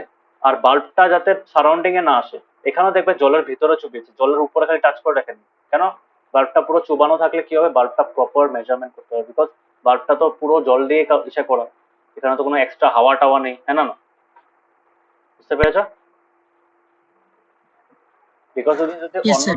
যদি হাওয়া টাওয়া লাগে তাহলে কি হবে, ওই মেজারমেন্টটা অ্যাকুরেট নাও হতে পারে। তার জন্য যে জিনিসটা মেজার করছি ওই জিনিসটার কন্ট্যাক্টে পুরো পুরো ওই জিনিসটার কন্ট্যাক্টে, যেরকম আমাদের যখন বডি টেম্পারেচার মেজার করছিলাম আমরা কোথায় রাখি, আইদার আর্মপিটে রাখি, বিকজ আর্মপিটের মধ্যে পুরো সব স্কিনের সাথে কন্ট্যাক্ট থাকে। সিমিলারলি আমাদের মাউথে যখন রাখি, মাউথের মধ্যে কি থাকে, তোমার মাউথের সব পুরো কন্ট্যাক্টে থাকে, কোনো কোনো এক্সট্রা বাইরের থেকে হাওয়া টাওয়ার সাথে কন্ট্যাক্টে থাকে না। ওগুলো যদি লাগে it can make the measurement inaccurate, অ্যাকুরেসিটা কমিয়ে যেতে পারে। বুঝতে পেরেছো? ক্লিয়ার হয়েছে? Yes, sir. সো সবসময় ল্যাবরেটরি থার্মোমিটার মেজার করার জন্য you have to hold it upright, মানে একদম স্ট্রেট, ভার্টিক্যালি স্ট্রেট করতে লাগবে। টিল্ট করে বা তেড়া করে এইভাবে রাখলাম হবে না, ঠিক আছে? দেখা করে রাখলে হবে না। কি করে রাখতে লাগবে, একদম যেভাবে ধরেছে সিধা, সিধা করে ধরে রাখতে হবে। তার জন্য তো পুরো সুতা হবে, যাতে হাত দিয়ে ধরতে অসুবিধা হচ্ছে এত সময়ের জন্য, you can tie it with a string and place it with মানে উইথ এ রড, মানে একটা লম্বা একটা হোল্ডার থাকে, ওটার মধ্যে লাগিয়ে রাখলে হয়ে যাবে। ওকে, তো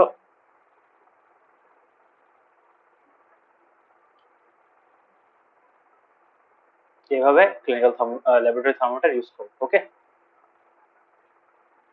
আর সারফেসটাও ধরতে লাগে না কেন, সারফেসটা ধরলে কি হবে, সারফেসটা হয়তো পাবো নিচে একটা আগুন জ্বলছে, তো সারফেসটা তো বেশি গরম হবে না, তো এটা তোমার সারফেসের টেম্পারেচারটা দিবে, জলের টেম্পারেচারও দিবে না। না, বুঝতে পেরেছো?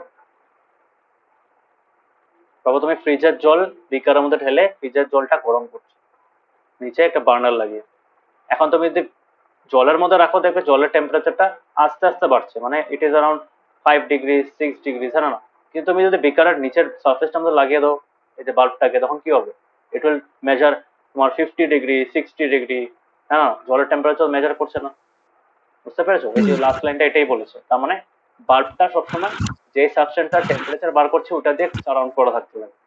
Bulb should not touch the surface of the container. Surface of the container করলে কি হবে, surface of the container might have a different temperature than the liquid which is to be measured, the substance which is to be measured. বুঝতে পেরেছো? হ্যাঁ sir. Clear হচ্ছে laboratory thermometer কেমন কাজ করে?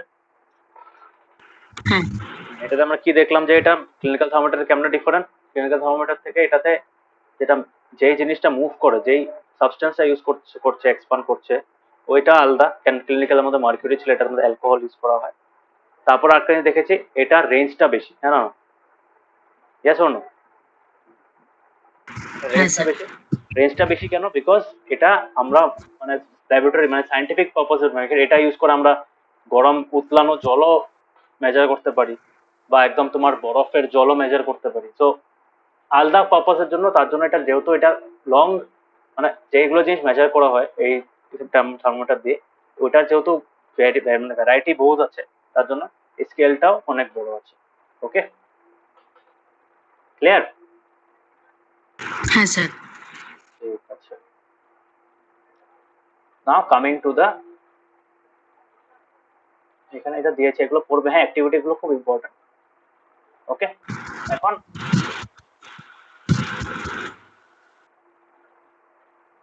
আমরা নর্মাল যেটা আমাদের বডি টেম্পারেচার মেজার করার জন্য কি করেছিলাম,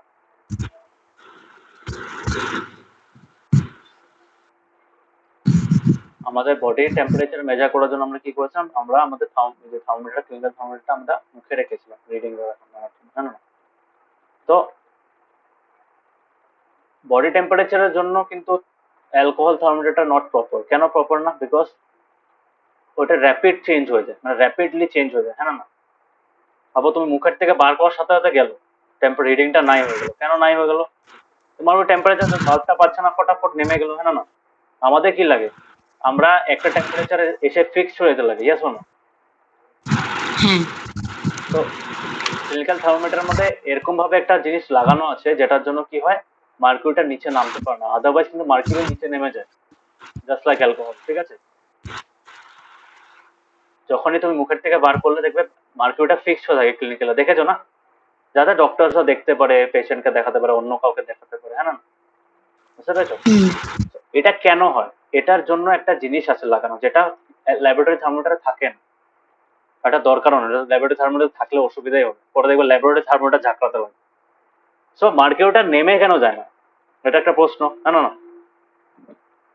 অ্যালকোহল যদি নেমে যায় মার্কিউরি তো নামতে লাগে না, মার্কিউরি তো মেটাল বলে কি নামবে না? যখন ও ঠান্ডা হয়ে যায় ওর তো এক্সপানশনটা কমে যেতে লাগে না?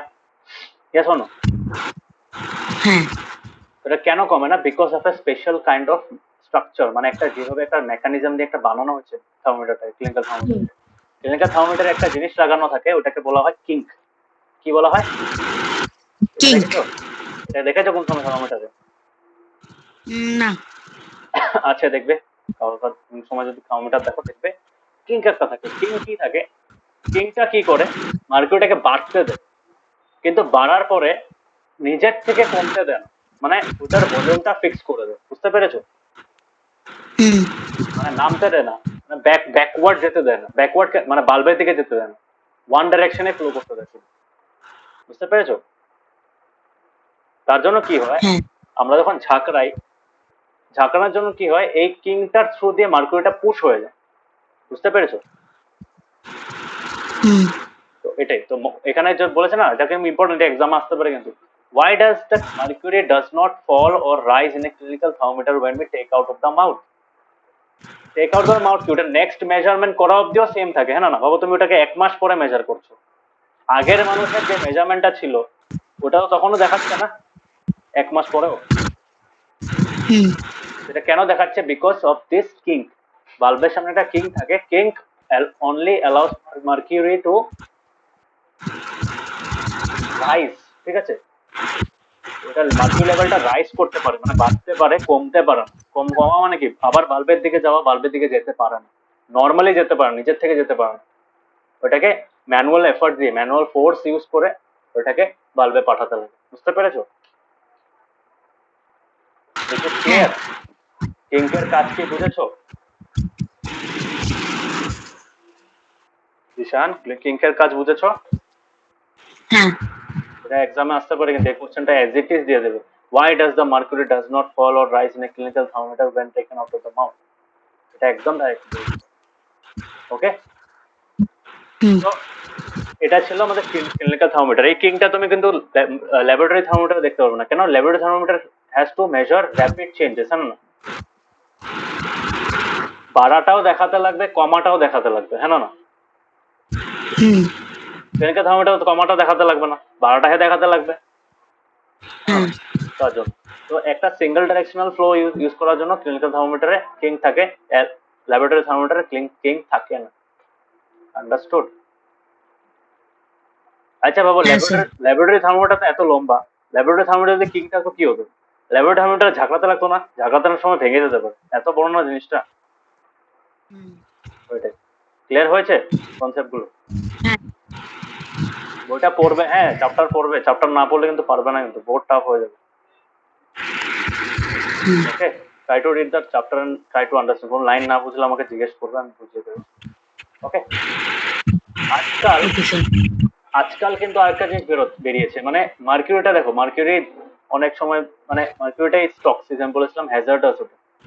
ঠিক আছে, এটা টক্সিক সাবস্টেন্স। ওটা তুমি যদি ভেঙে যায়, ভাঙা জিনিস, মার্কিউরিটা তুমি যদি নালাতে ফেলে দাও, তারপর ওটা রিভার পলিউট করবে, গ্রাউন্ডে ফেলে দিলে ওটা গ্রাউন্ড ওয়াটার সিপ করে গ্রাউন্ড ওয়াটার কন্টামিনেট করতে পারে, হ্যাঁ না? মানে মার্কিউরি ইজ পয়জনাস। বুঝতে পেরেছো? হ্যাঁ। তার জন্য মার্কিউরিটা it's not environment friendly as well it's not human friendly, মানে এটা খুব বাজে একটা জিনিস। মানে সাবস্টেন্সটা by itself is very poisonous, toxic. তার জন্য এটাকে ডিসপোজ করতে অসুবিধা হয়, প্লাস তোমার ওয়েস্ট ওয়েস্ট ডিসপোজাল বা এটা রিসাইক্লিংও হয় না ওইভাবে। বুঝতে পেরেছো? তো তার জন্য স্যার তোমার আওয়াজ আবার আসে না। আমার আওয়াজ আসছে, তোমার নেটের প্রবলেম, তার জন্য অসুবিধা হচ্ছে। তোমার রুমে যেখানে সবচেয়ে ভালো নেট পায় ওখানে গিয়ে বসো। স্যার ফুল টাওয়ার আছে আমার এখানে। টাওয়ারের জন্য না, টাওয়ারের জন্য হয় না এই জিনিসটা।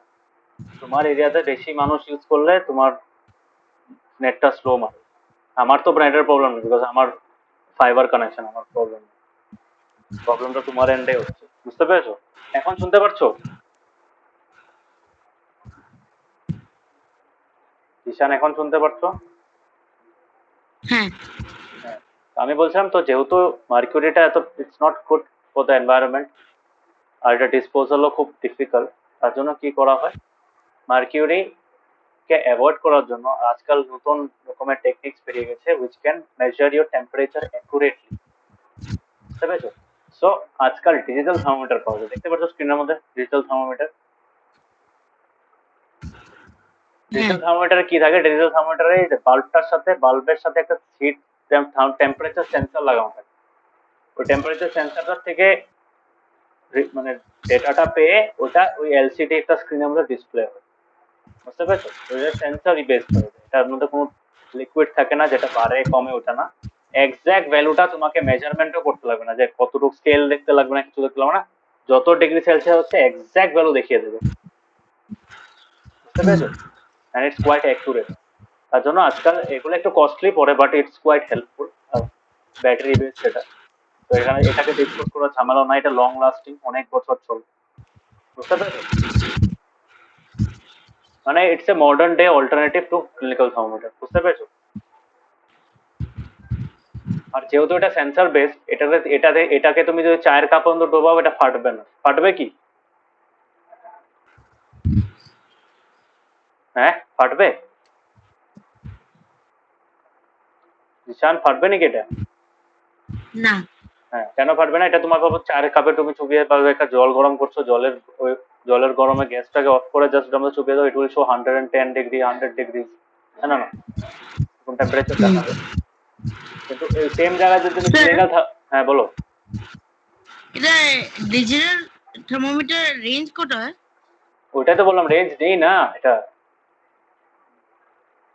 ও নর্মালি কি দেখাবে, নর্মালি তোমার রুম টেম্পারেচারটা দেখাবে, যখন অন করবে তখন কি দেখাবে, তখন তোমার রুম টেম্পারেচার দেখাবে, ঠিক আছে?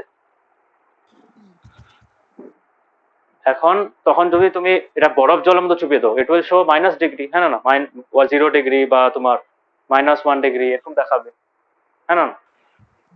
হুম, তুমি এটা গরম জলের মধ্যে চুপিয়ে দাও, 100 ডিগ্রি দেখাবে, ঠিক আছে? তো এটা রেঞ্জ এরকম নেই, কেন রেঞ্জ নেই? এটা এটা সেন্সর বেসড, বুঝতে পেরেছো? টেম্পারেচার সেন্সর হুম, থাকে, সেন্সরটার থেকে ডেটাটা রিড করে ওটা আমাদের একটা এলসিডি স্ক্রিনের মধ্যে, ছোট্ট স্ক্রিনের মধ্যে ডিসপ্লে হয়। সো এটার কোনো রেঞ্জ থাকে না অ্যাজ অফ নাও, এটা আমি জানি যে এটার কোনো রেঞ্জ থাকার কথা না, ঠিক আছে? হ্যাঁ অবভিয়াসলি ওটা প্লাস্টিক বিল্ড থাকে, এখন তুমি যদি 200-300 ডিগ্রির 200 ডিগ্রি একটা জিনিসের মধ্যে চুবিয়ে দাও তাহলে কি হবে, মেল্ট হয়ে যাবে না? হুম, তো ওইটা separate case, but it can measure, ঠিক আছে? মেজারমেন্ট করতে পারে, মানে এটা কোনো স্কেল থাকে না। কেন স্কেল থাকে না? এটা ডিজিটাল জিনিস না, ডিজিটাল জিনিস আবার কিসের স্কেল? Yes or no? হ্যাঁ হুম, এই যে আজকাল দেখেছো না দোকানের মধ্যে রাখে ডিজিটাল স্কেল মেজার করে, যে তোমার ওয়েট মেশিন থাকে, দেখেছো না? হ্যাঁ হ্যাঁ, ওটার মধ্যে তুমি এক এক কেজি চাল উঠিয়ে দাও বা 30 কেজি চালের বস্তা হচ্ছে, ওটাও মেপে দেবে। 10 গ্রামের জিনিস আনো, ওটাও মেপে দেবে, হ্যাঁ না? হুম, তো ওইটাই ডিজিটালের একটা সুবিধা কি, ডিজিটাল স্কেলের ঝামেলাটা নেই, মানে রেঞ্জটা ফিক্স থাকে না, রেঞ্জ ইজ ইনফাইনাইট, মানে আনলিমিটেড স্কেল রেঞ্জ থাকে, ঠিক আছে? বুঝতে হুম, পেরেছো? আউট ক্লিয়ার হয়েছে? হ্যাঁ এখন আমরা একটা ইম্পর্টেন্ট পার্ট পড়বো। তো থার্মোমিটার ক্লিয়ার, থার্মোমিটার কি করে, কেমন আমরা টেম্পারেচার মেজার করি। হুম, এখন আমরা একটা খুব ইম্পর্টেন্ট, এই চ্যাপ্টারের খুব একটা ইম্পর্টেন্ট পার্ট পড়বো, which is called transfer of hit. এটা একদম ভালো মতো দেখবে, হ্যাঁ, খুব ইম্পর্টেন্ট জিনিস। কোন সময় দেখেছো গরম জল করে তুমি বালতিতে ভরে রেখেছো, আফটার হাফ এন আওয়ার ওই বালতির জলটা, ঠান্ডার দিনে বলছি, ঠান্ডার দিনে বালতির জলটা ঠান্ডা হয়ে গেছে, দেখেছো না? একটা গ্লাসের মধ্যে জল হ্যাঁ রেখেছো, গ্লাসের মধ্যে ফ্রিজের থেকে জল রেখেছো, ওটা একটু পরে দেখবে হুম, গরম দিনে ঠান্ডা হয়ে, মানে গরম হয়ে গেছে, না ঠান্ডা তো হয় না, গরম হয়ে হ্যাঁ গেছে, মানে ওটা টেম্পারেচার বেড়ে গেছে। এটা কেন হয়? এটাকে বলা হয় ট্রান্সফার অফ হিট। এটা হিটটা যায় কোথায়? সারাউন্ডিং এ চলে যায়। হিটের যেটা কনসেপ্ট হলো, heat like any other thing, ওটা কি লোয়ার পটেনশিয়াল জোনের থেকে হায়ার পটেনশিয়াল, মানে সবসময় হায়ার পটেনশিয়াল জোনের থেকে লোয়ার পটেনশিয়াল জোনে যায়, বুঝতে পেরেছো? হ্যাঁ তো এটার মানে হলো, ওই যে আমি বললাম যে তুমি বাথরুমে গরম জল রাখলে, ঠান্ডার সময়, ঠান্ডার দিনে গরম জল রাখলে আধা ঘন্টা পরে দেখবে জলটা ঠান্ডা হয়ে গেছে। তার মানে কি, জলটা ঠান্ডা হওয়ার মানে হলো জলের মধ্যে যে হিটটা ছিল, ঠিক আছে, ওই হিটটা কোথায় ট্রান্সফার হয়ে গেছে? ওই হিটটা সারাউন্ডিং এনভায়রনমেন্টে, সারাউন্ডিং এয়ার যেটা বাল্টির সাথে কন্ট্যাক্টে ছিল বা জলের যা সারফেসের উপরে কন্ট্যাক্টে ছিল, ওইটাখানে ট্রান্সফার হয়ে গেছে। বুঝতে পেরেছো? আচ্ছা। কেন? কেন আমাদের আমাদের বাল্টিটার মধ্যে টেম্পারেচার বেশি ছিল, যেহেতু টেম্পারেচার বেশি মানে হিট এনার্জি বেশি। Yes or no? হ্যাঁ। তো আর বাইরে সারাউন্ডিং টেম্পারেচার কম, তার মানে ওখানে হিট এনার্জি কম। তো হিট এনার্জি যেখানে বেশি, ওই জায়গার থেকে হিট এনার্জি যেখানে কম, ওইখানে ফ্লো করবে। বুঝতে পারছো?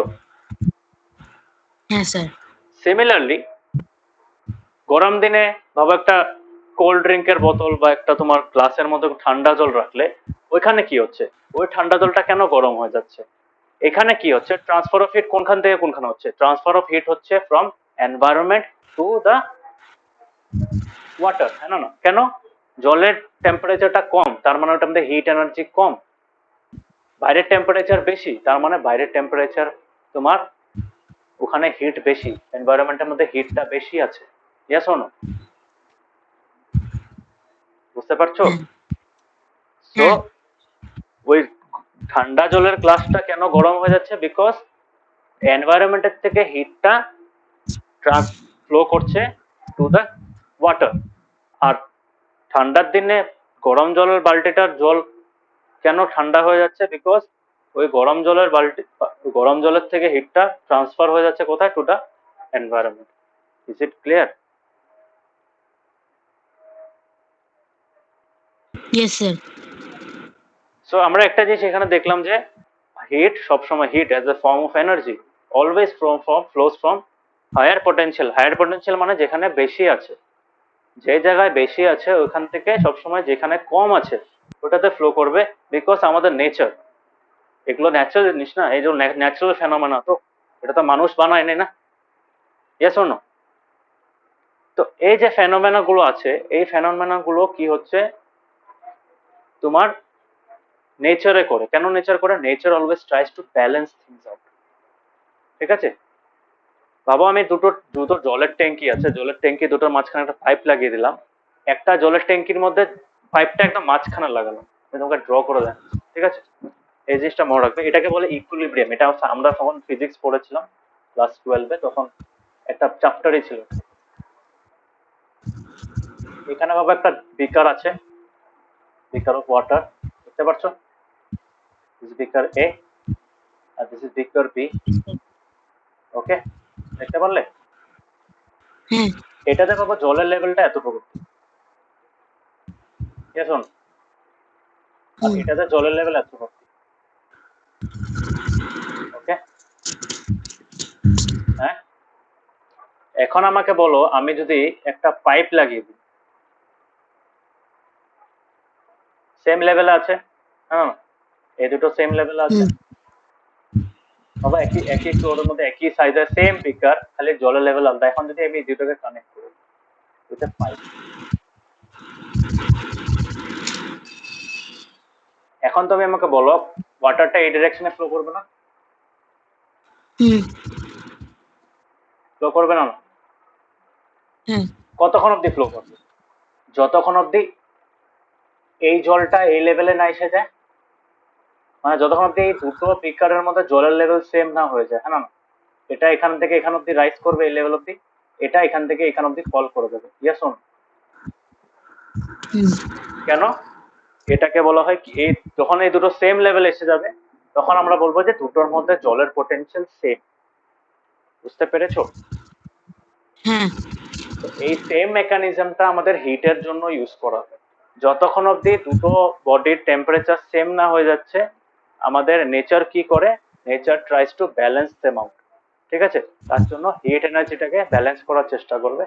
সবসময় হায়ার পটেনশিয়ালের থেকে লোয়ার পটেনশিয়ালে হিটটা ফ্লো করে to make the both the মানে the temperatures of both the objects, মানে যেখান থেকে হিট ট্রান্সফার হচ্ছে to the object till which the heat is transferred, মানে টু আর ফ্রম। ঠিক আছে? যেটার থেকে হচ্ছে ওটার টেম্পারেচারটাও কমবে, আর যেটা যেটা বাড়বে, সরি, যেটাতে হচ্ছে ওটার টেম্পারেচার বাড়বে, আর যেটা থেকে হিটটা ট্রান্সফার হচ্ছে ওটার টেম্পারেচারটা কমবে। কেন কমবে?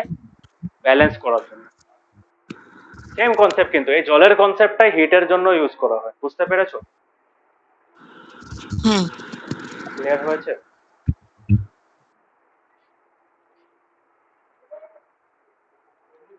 কোনো ডাউট আছে? না। এটা আমরা একটু আরো মানে ভালো মতো পড়ি এটা কি হয়। সো মেন ফান্ডাটা বুঝলে তো, মেন আইডিয়াটা বুঝলে? হুম। এটাকে কি বলা হয়? এটাকে বলা হয় ট্রান্সফার অফ হিট। তো ডিফারেন্ট টেকনিক্স আছে, একটা কন্ডাকশন আছে, ইন্ডাকশন আছে, এগুলো সব জানবে। তো হিটটা সবসময় এইভাবে ট্রান্সফার হয় না, অনেক আলাদা আলাদা টেকনিক, বাট এটাই নিয়ম। সো অনেক সময় দেখবে ফ্রাইং প্যান যদি আমরা গরম মিশাতে রাখি, যখন একটা হিটের উপর রাখি, হ্যাঁ না, মানে ভাবো বার্নারের উপর রাখলাম, গ্যাসের উপর রাখলাম, হ্যাঁ না, ফ্লেমের উপরে, গরম হয়ে যায় না? গরম হয় না? না, এইভাবে তো আমরা রান্না করি। হুম। এটা কেন হয়? বিকজ ফায়ারটা ডাইরেক্ট ইসের সাথে কন্ট্যাক্টে আছে, ওই ভেসেলের মানে মেটাল পার্টটার সাথে কন্ট্যাক্টে আছে। তো ওই ইউটেন্সিলটা ফ্লেমের সাথে কন্ট্যাক্টে থাকার জন্য হিটটা ফ্লেমের থেকে মেটাল পার্টটা অব্দি আসে, আর মেটাল পার্টটার সারফেসটা গরম হয়। Yes or no? কিন্তু যদি তুমি ওই সেম কড়াই বা তোমার ওই সসপ্যানটা তুমি যদি গ্যাসটা বন্ধ করে দাও, কি হবে? বা গ্যাসের থেকে ফ্লেমের থেকে সরিয়ে দাও, কি হবে? It will cool down, yes or no? হ্যাঁ। তাড়াতাড়ি হবে না, it will take time, but it will cool down. Okay? এটা কেন হচ্ছে? বিকজ সবসময় সারাউন্ডিং থেকে তোমার হিটটা ট্রান্সফার হয়, ঠিক আছে? তো যখন গরম হচ্ছে তখন ফ্লেমের থেকে ইউটেন্সিলের সারফেস অফ দি হিটটা ট্রান্সফার হচ্ছে, ইয়েস অর নো? বিকজ কোনটাতে হিট এনার্জি বেশি আছে? ফ্লেমটার মধ্যে হিট এনার্জি বেশি আছে, ইয়েস অর নো? হুম। কিন্তু ইউটেন্সিলের মধ্যে কম আছে, তার জন্য ইউটেন্সিল ফ্লেমের থেকে ইউটেন্সিল অব্দি হিটটা ট্রান্সফার হয়, ফ্লো করে। কিন্তু যদি তুমি ফ্লেমের থেকে সরিয়ে দাও, তখন কি হয়? তখন আবার উল্টা জিনিসটা হচ্ছে, তখন সারাউন্ডিং এ তোমার কি আছে? সারাউন্ডিং এ হিট এনার্জি কম আছে, ওই প্যানটার মধ্যে বেশি আছে, ফ্রাইং প্যানটার মধ্যে বেশি আছে, ইয়েস অর নো? কারণ ফ্রাইং প্যানটার টেম্পারেচার বেশি, yes or no? Yes sir. তার জন্য এটা কি হয়? ফ্লো করে from the pan to the surrounding, and the pan cools down. কেন একটা জিনিস কখন কুল ডাউন হয়? একটা জিনিস কুল ডাউন হয় যখন ওটার থেকে আমরা হিট অ্যাবজর্ব করে বার করে দিই। এই যে আমরা ফ্রিজের মধ্যে জিনিস রাখি না, রেফ্রিজারেটরে, দেখেছো তো রেফ্রিজারেটরে জিনিস রাখি আমরা, কেন রাখি? ঠান্ডা করার হ্যাঁ। জন্য। ঠান্ডা করছে কেমনে? ঠান্ডা করছে by pulling out the excess amount of heat from those objects. ঠিক আছে? ভাবো একটা অ্যাপেল রাখলে, বাজার থেকে এনে রাখলে, বাজার থেকে আনা অ্যাপেলটার টেম্পারেচার কত হবে? It will be around 34-35 degree Celsius বা 27 ডিগ্রি সেলসিয়াস হবে, ইয়েস অন? ফ্রিজের টেম্পারেচার কত? ফ্রিজের যেটা বাইরের টেম্পারেচার, মানে ডিপ ফ্রিজে না, নর্মাল যেটা ফ্রিজের temperature, it is around 5 degree, মানে বিলো 10 ডিগ্রি থাকে। তো তখন কি হবে? ফ্রিজের ভিতরে ফ্রিজের ভিতরে যে হাওয়াটা আছে, ওই হাওয়াটার মধ্যে ওই অ্যাপেলটার থেকে হিটটা কোথায় ট্রান্সফার হবে? হাওয়াটার মধ্যে হবে, হাওয়াটা সার্কুলেট হতে থাকে, মানে গরম হাওয়াটা বের করতে থাকে, আবার ওটা কুলেন্ট দিয়ে ঠান্ডা করা, ঠিক আছে? ইন দ্যাট প্রসেস কি হয়ে যায়? তোমার অ্যাপেলের অ্যাপেলের টেম্পারেচারটা ওই ভিতরে যে গ্যাসের টেম্পারেচারটা থাকে ওটা হয়ে যায়, বুঝতে পেরেছো? ফ্রিজের ভিতরে গ্যাসের টেম্পারেচারটা সেম হয়ে যায়, তার জন্য অ্যাপেলটা ঠান্ডা হয়ে যায়, বুঝতে পেরেছো? ক্লিয়ার হয়েছে জিশান? হ্যাঁ স্যার। ঠিক। এখন বুঝেছো আমরা ফ্রিজের মধ্যে রাখলে কি হয়, অ্যাকচুয়াল প্রসেসটা কি হয়?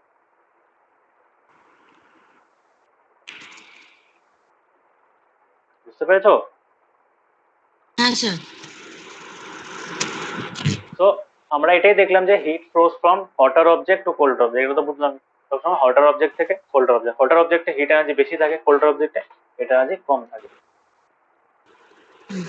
In all cases heat flows from hotter object to colder object সবসময়। তো এখন হিট কেমনে ফ্লো করে ওইটা জানার জন্য আমরা দেখবো, হ্যাঁ? এখানে দেখো, এখানে কি হচ্ছে, এখানে ভাবো মোম লাগিয়ে দিয়েছে, ঠিক আছে? ছোট ছোট মোমের টুকরো এখানে লাগিয়ে দিয়েছে আলাদা আলাদা পজিশনে, আর একদম এই মেটাল রডটাকে ইটের মাঝখানে রেখেছে, ঠিক আছে? এখন এটা মেটালের টুকরো, এখন এই এন্ড পয়েন্টটাতে মোমবাতি লাগিয়ে দিয়েছে, মোমের ফ্লেমটা লাগিয়ে দিয়েছে। এখন কি হয়েছে? তুমি জানো ওয়্যাক্স এর মধ্যে হিট লাগলে কি হয়ে যায়? ওয়্যাক্স মেল্ট হয়ে যায়, ইয়েস অর নো? হ্যাঁ হ্যাঁ, তো প্রথমে সবগুলো ওয়্যাক্স একসাথে মেল্ট হবে না, প্রথমে যেটা ফ্লেমের সামনে আছে ওটা মেল্ট হয়ে গলে যাবে, তারপরের যেটা আসবে এটা, তারপরে এটা মেল্ট হবে, আফটার সাম টাইম এটা হবে, আফটার সাম টাইম এটা হবে। তার মানে কি হচ্ছে, হিটটা ফ্লেমের থেকে, মানে এই পোর্শনটা গরম হচ্ছে, এই পোর্শনটা থেকে আবার এইখান অব্দি গরমটা হিট ট্রান্সফার হচ্ছে, এইখান থেকে আবার এখানে ট্রান্সফার হচ্ছে, হ্যাঁ না, বুঝতে পেরেছো? মানে হ্যাঁ এই যে ওয়্যাক্স পিসেস গুলো যেহেতু একসাথে পড়ছে না, তার মানে কি, the entire rod does not become hot at the same time, মানে সেম টেম্পারেচার আসে না, অল্প অল্প করে আসে, মানে heat travels from one end to the other. Okay, বুঝতে পেরেছো? Okay sir. হ্যাঁ সো এটার মানে হচ্ছে বিকজ যেটা নিয়ারেস্ট এন্ড থাকবে, নিয়ারেস্ট এন্ড সবচেয়ে বেশি গরম হবে, মানে ফ্লেমের সামনে যে এন্ডটা আছে ওইটা সবচেয়ে তাড়াতাড়ি গরম হবে। আফটার দ্যাট আস্তে আস্তে বাকি পরের পার্টস গুলো, মানে the farthest point will be heated up at the last. Okay, so এই যে যেভাবে এখানে ট্রান্সফার হচ্ছে, মানে এখানে কেমন ট্রান্সফার হচ্ছে, এখানে ট্রান্সফার হচ্ছে থ্রু দ্য বডি, মানে পার্টিকেলস গুলো ভাইব্রেট করে করে ওটাকে, ফ্লুইডটাকে ট্রান্সফার করছে, ঠিক আছে, উইদিন দ্য সেম অবজেক্ট। তো এই যে যেভাবে ট্রান্সফার হচ্ছে, মানে হটার এন্ড থেকে কোল্ডার এন্ড যাচ্ছে, এটাকে বলা হয় কন্ডাকশন। কি বলা হয় এটাকে? Conduction. Conduction. Conduction is a heat transfer mechanism.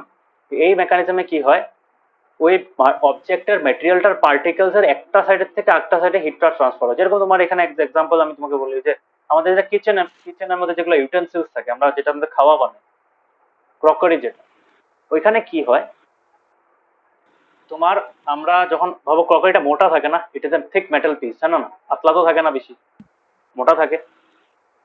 তো মোটাটার মধ্যে কি হয়, নিচের সার্ফেসের মধ্যে নিচের সার্ফেসটা ফটাফট গরম হয়ে যায়, উপর সার্ফেসটা গরম হয় না ইমিডিয়েটলি।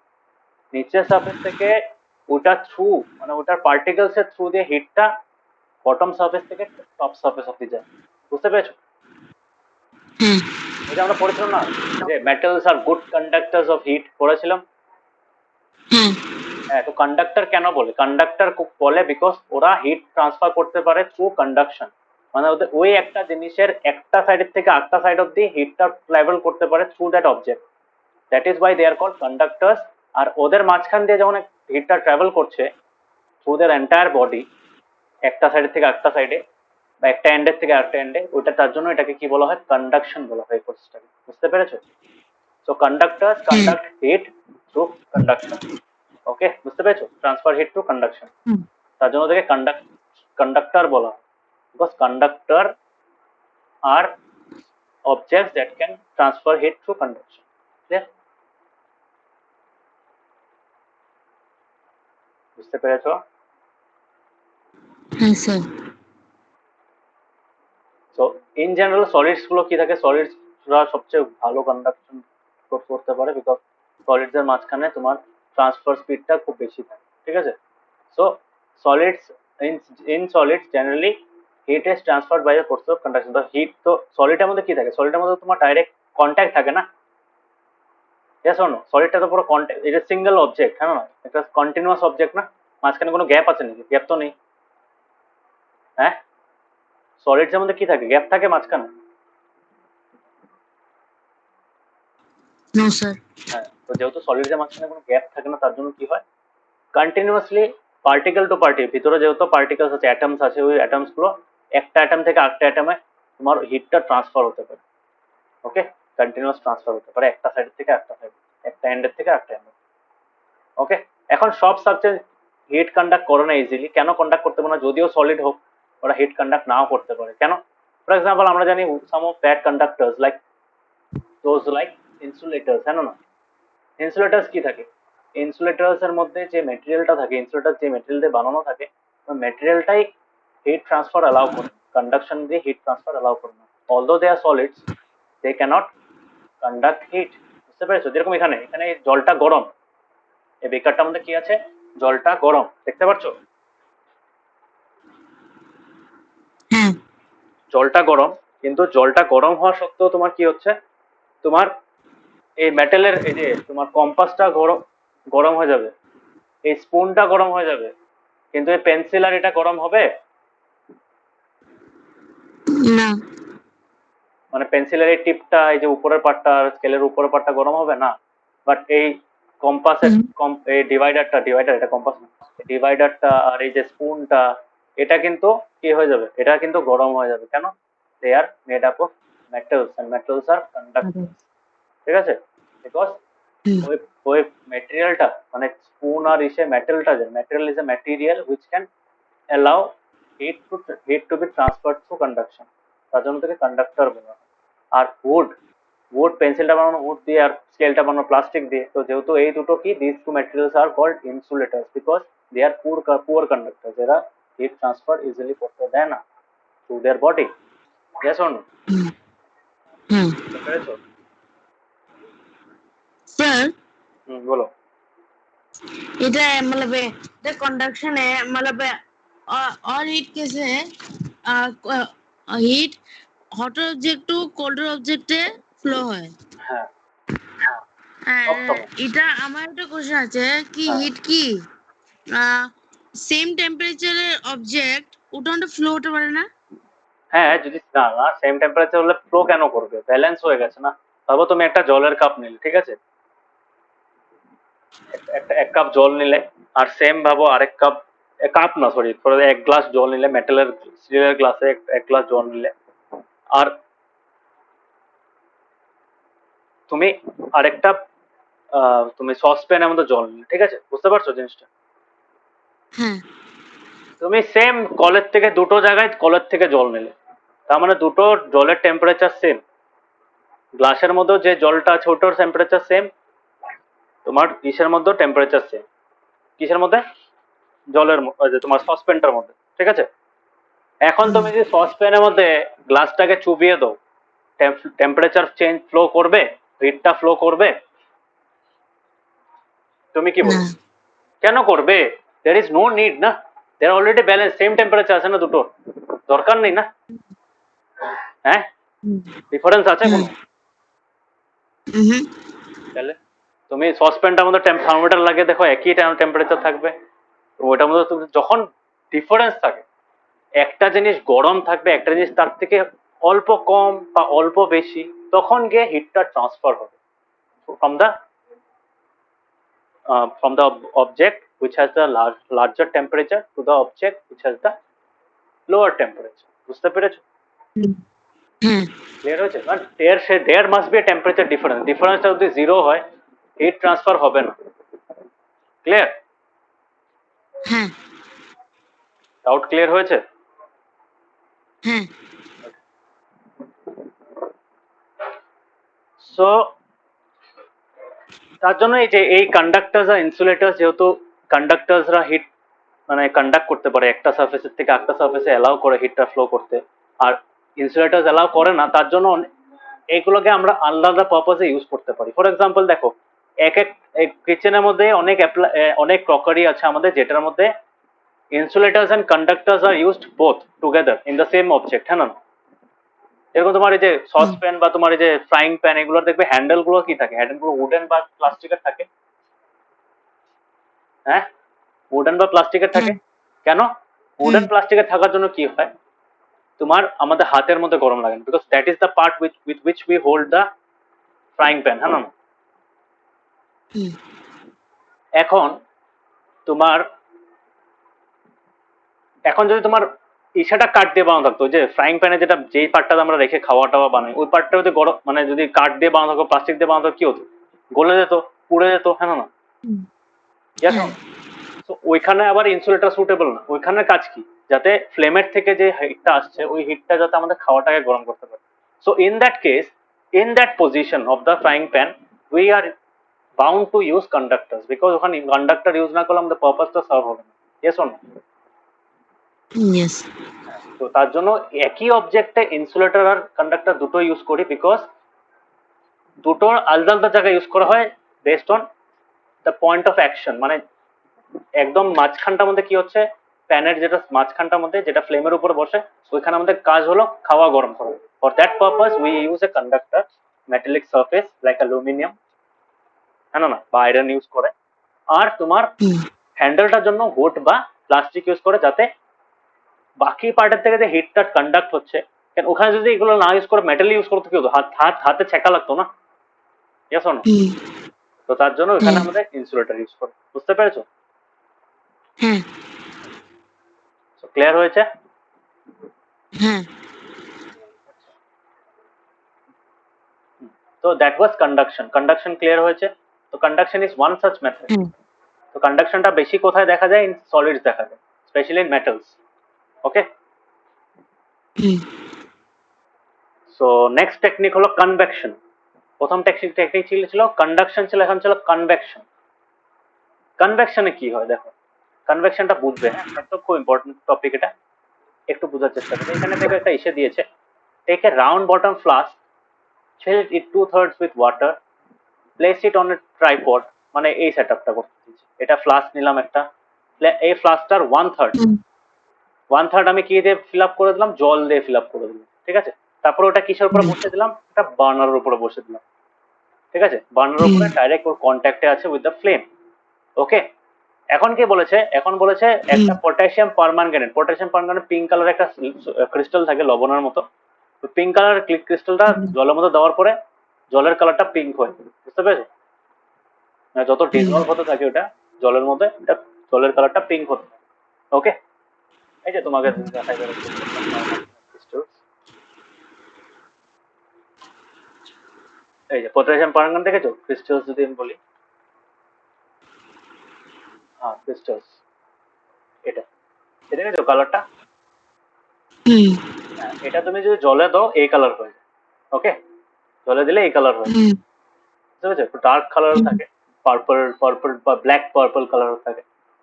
এটা জলে দিলে হুম, কি হয় তোমার, এরকম কালার জলের থেকে ওটা কালারটা মানে ডিজলভ যত হয় তত তোমার কালারটা পার্পল হতে থাকে জলের। ওকে, হুম, এখন বলেছে place the crystal of potassium permanganate at the bottom of A flask gently with a straw, ঠিক আছে, আস্তে একটা স্ট্র দিয়ে ওটা মাঝখানে রেখে দিয়েছে। দেখতে পাচ্ছ যে পিঙ্ক কালার এরকম থ্রেড লাইক বেরোচ্ছে, কালারটা রিলিজ হচ্ছে, হ্যাঁ হুম, কালারটা রিলিজ হচ্ছে না মানে এটা মেল্ট হচ্ছে, মেল্ট হয়ে মিক্স হয়ে যাচ্ছে ওটা জলের সাথে। এখন ওইটার নিচে ক্যান্ডেল একটা লাগিয়ে বার্নার একটা লাগাতে বলেছে। এখন বার্নারটা যখন লাগাবো তখন কি হবে,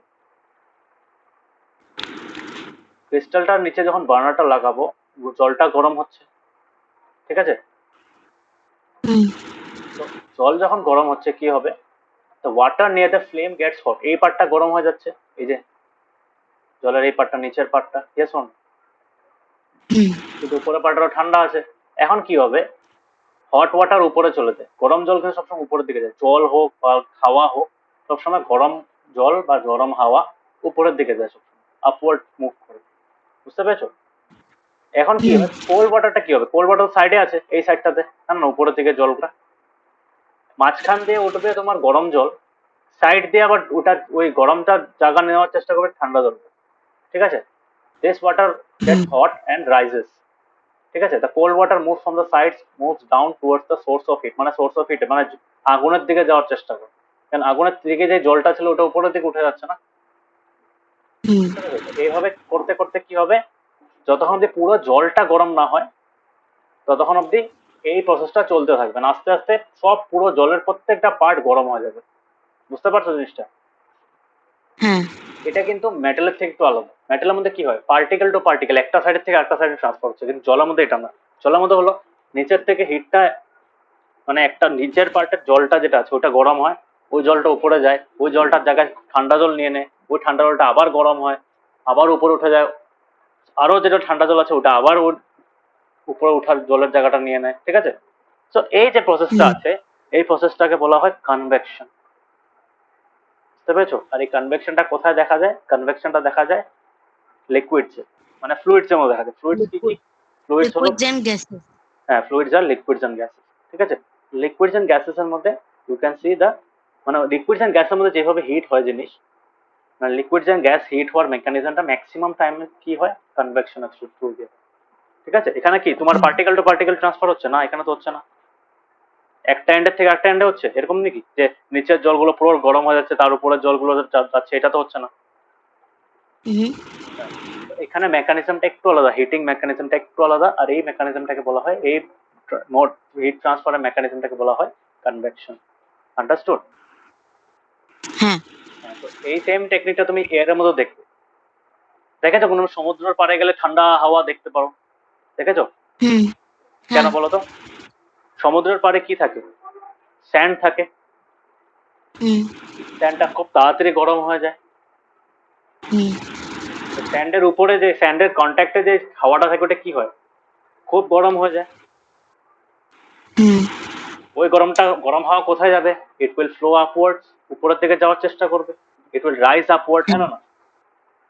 তো হুম যখন উপরের দিকে যাবে ওই জায়গাটা খালি হয়ে গেল না? স্যান্ডের উপরে যে সারফেসে কন্ট্যাক্টের জায়গাটা ওটার উপরে হাওয়াটা গায়েব হয়ে গেল না? হুম ওই হাওয়াটা কে নেয়?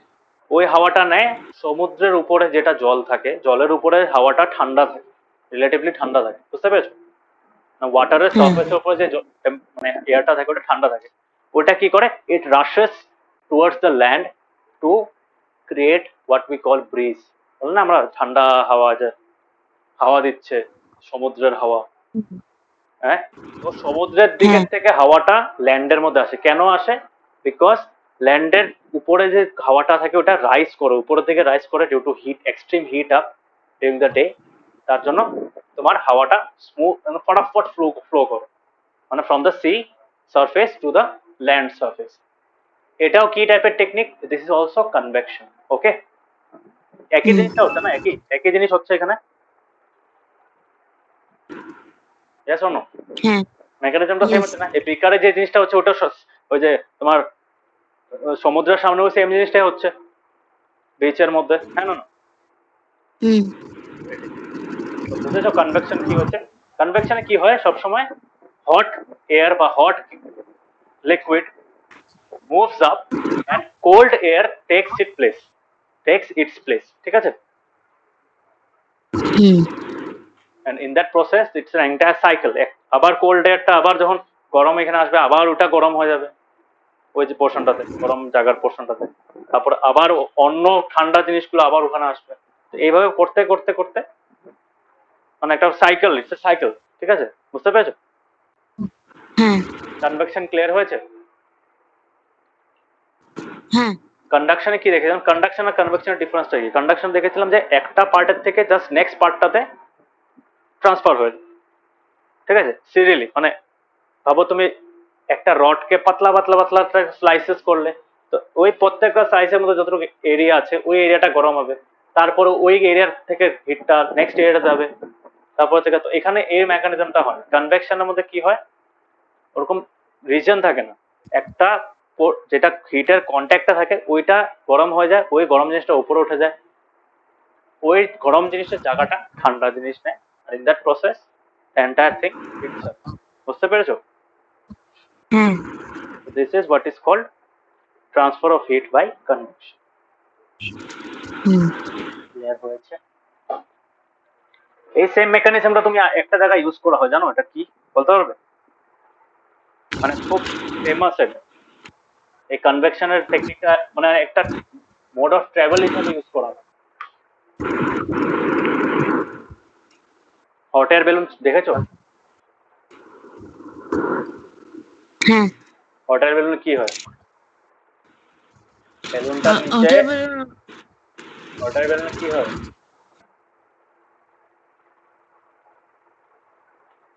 এগুলো দেখবে, হ্যাঁ। হট এয়ার বেলুনেও কি কনভেকশনের জন্য এটা উপরে যায়। ওকে, হট এয়ার বেলুন ওয়ার্কিং যদি লেখো উইল গেট গুড ডায়াগ্রাম, ঠিক আছে? এই দেখো এখানে কি হয়, এই দেখো এখানে কি থাকে? বার্নার থাকে। বার্নারটার জন্য কি হয়? বার্নারটার উপরে যে গ্যাসটা থাকে ওই গ্যাসটা উপরে রাইজ করে, ঠিক আছে? উপরে রাইজ করে ইট অ্যাকুমুলেটস হিয়ার, ঠিক আছে? তার মানে হুম এখানে এত গরম হাওয়া জমে যায়, এটা আরো উপরে যেতে চায়, হ্যাঁ না? হুম বুঝতে পেরেছো? মানে যত বেশি থাকবে তত বেশি উপরে যাওয়ার চেষ্টা করবে। ওকে, হুম তো যত বেশি উপরে যাওয়ার চেষ্টা করবে তত তোমার উপরে তুমি হাইটটা তত বেশি হবে, হ্যাঁ না? তুমি যদি বার্নারটা কমিয়ে দাও কি হবে? গরম হাওয়া কমে যাবে, the temperature of the air will reduce and thus the height above the ground will also reduce. বুঝতে পেরেছো? এরকম থাকে না? হুম ক্লিয়ার হয়েছে? হ্যাঁ তো এটা একটা কনভেকশনের থ্রু দিয়ে ইসে হচ্ছে, হ্যাঁ না?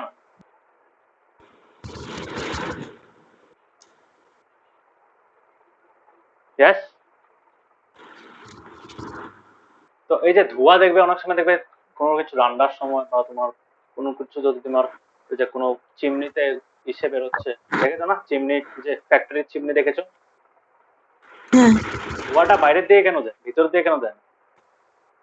বিকজ ভিতরের ওই ধোঁয়া, ওই কালা রঙের যে ধোঁয়াটা থাকে, মানে গাড়ির থেকেও যে ধোঁয়াটা বেরোয় ওটা কি থাকে, ওটা গরম থাকে না? হুম গরমটা কি করবে, সবসময় ঠান্ডা জায়গার যাওয়ার চেষ্টা করবে, উপরের দিকে যাওয়ার চেষ্টা করবে। হ্যাঁ, বুঝতে পেরেছো? হ্যাঁ তার জন্য আমাদের চিমনি টিমনি যেগুলো, যে ফ্যাক্টরির চিমনি হোক বা আমাদের ঘরের মধ্যে যে কিচেনের চিমনি থাকে, ওটার মধ্যেও কনভেকশনের থ্রু দিয়েই হিটটা ট্রান্সফার, বুঝতে পেরেছো? হুম তো এটাই এখানে দেওয়া আছে সেম জিনিসটা। So how does the heat travel in air? In which direction does the smoke go? The air near the heat source gets hot and rises. No, no, no. The air from the sides come in to take its place. This is why you can see their activity. ঠিক আছে, এইভাবে হাওয়া গরম হয়, বুঝতে পেরেছো? হাওয়াটা এরকম না, হাওয়া এরকম একটা ফ্লুইড, ফ্লুইড গরম হওয়ার টেকনিক কিন্তু মেকানিজম কিন্তু same, whether it's liquid or whether it's gas. যেহেতু ওরা ফ্লুইডের ক্যাটাগরিতে পড়ে, তো যে কোনো ফ্লুইডে হিট আপটা একবারে হয় না, কনভেকশনের থ্রু দিয়ে হয়। ওকে, বুঝতে পেরেছো? হ্যাঁ এই যে তোমাকে যেটা বলেছিলাম ঠান্ডার দিনে হট এয়ার কোল্ড এয়ার, এটা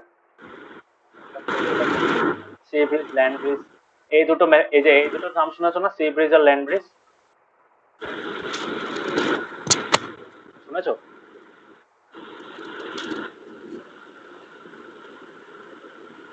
জিশান, হ্যাঁ শুনেছো সি ব্রিজ আর ল্যান্ড ব্রিজ নাম শুনেছো?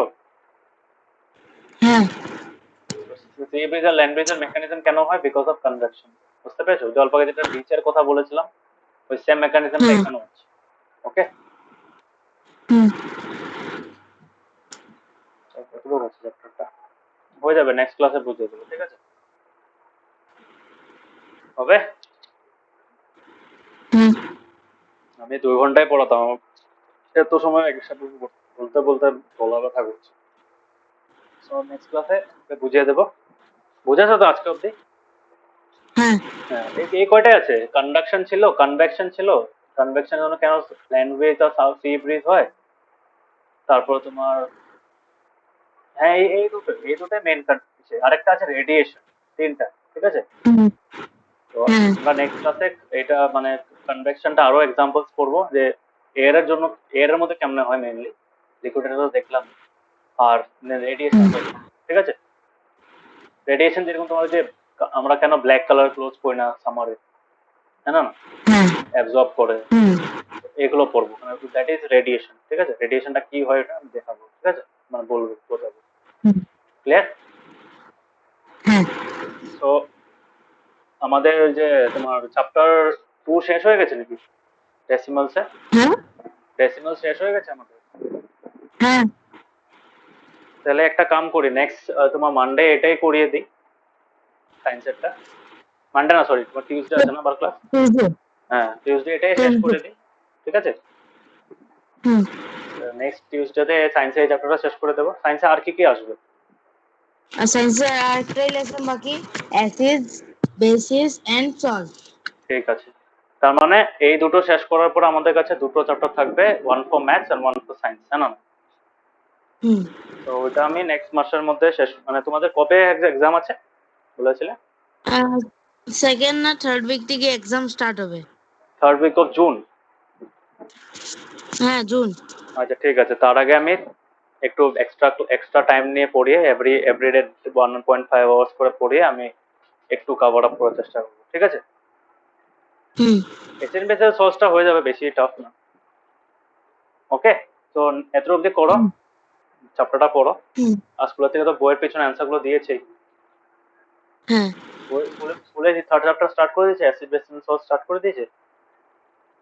না, এইটা বলতেছিলাম কি আমার আগে আমি সেকশন সিটে ছিলাম, এখন আমার সেকশন চেঞ্জ করেছে, এটার জন্য টিচারও চেঞ্জ হয়েছে।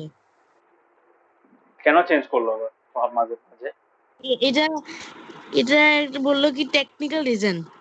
Technical reason? বা টেকনিক্যাল রিজনের জন্য এটার জন্য সেকশন চেঞ্জ হয়ে যায়? রিশাফলিং করে দিয়েছে। আচ্ছা ঠিক আছে, তাহলে এখন প্রবলেমটা কি হয়েছে? এখন তো ওই ক্লাসে কি দেরি করে, মানে দে আর গোয়িং আমি স্লো? আমি তো জানি না কি ওরা এখন ওখানে এখন যেটা সায়েন্স স্যার আছে, হ্যাঁ আমি যে সেকশনে আছি, হ্যাঁ। কি ফিনিশ করলো এখন।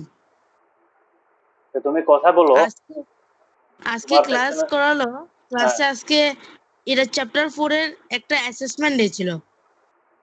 মানে চ্যাপ্টার 4 শেষ ওদের? হ্যাঁ, চ্যাপ্টার 4 লাগে শেষ হয়েছে, এটার জন্য লাগে অ্যাসেসমেন্ট হয়েছে। আর তুমি যে আগের সেকশনে ছিলে ওখানে শেষ হয়নি? উঠানে, হ্যাঁ উঠানে, মতলব কাল আজকেই কোশ্চেন আনসার লিখানোর কথা ছিল। ও, তো তোমার ওই সেকশনে থাকা কোনো ফ্রেন্ড আছে নাকি? না, আমার সব ফ্রেন্ডস ওরাই আছে যারা হিন্দি নিতে, সির্ফ হিন্দি স্টুডেন্টস ডেকে বি সেকশনে রেখেছে। ওটাই বলছি তো, যে ওই স্টুডেন্ট যারা যারা ওই ক্লাস করেছে, তোমার তখন সেকশন চেঞ্জ হয়ে হুম, গেছে না, তো সেকশন বি যদি কোনো স্টুডেন্ট হুম, থাকে ওদেরকে যদি হুম, লিখিয়েছে তো ওদের থেকে নিয়ে নাও, শেষ। হুম, আর যদি না দেয় তো আমাকে আমাকে বলবো, আমি দিয়ে দেবো। ঠিক আছে? হুম, ঠিক আছে। কালেক্ট করার চেষ্টা করো, স্কুলের অ্যান্সার পেয়ে গেলে তো আরো better, better to study hmm, from the school notes. ঠিক আছে? হ্যাঁ, ঠিক আছে, তুমি তাহলে একটা কাম করো, তুমি ওই সেকশন বিট থেকে তোমার হিসেবে চ্যাপ্টার তো বোঝাবো, টেনশন নেই। এখন পিছনে অ্যান্সার গুলোর জন্য try to collect it from section B student. ঠিক আছে? Any of your friend. হুম, বুঝতে পেরেছো? হুম, এটা খুব হ্যাঁ, ইমিডিয়েটলি করো, এটা ডোন্ট ডিলে ইট। কালকে পারলে কালকেই জিজ্ঞেস করবে যে তোর কাছে যদি আছে আমাকে হুম, দে। ওকে? হুম।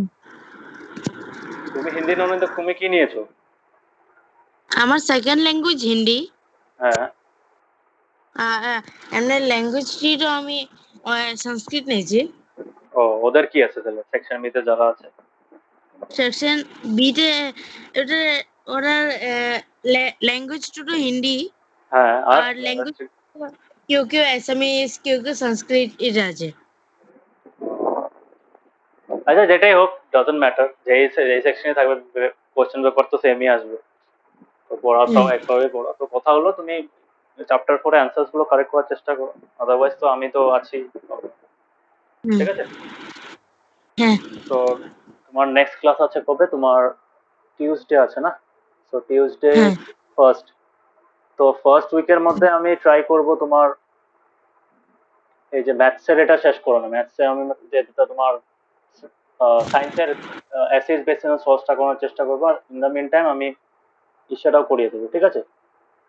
সো নেক্সট স্যাটারডে হুম, হয়তো আমি ম্যাথসের 2 আওয়ার্সের ক্লাস নিতে পারি। ঠিক আছে?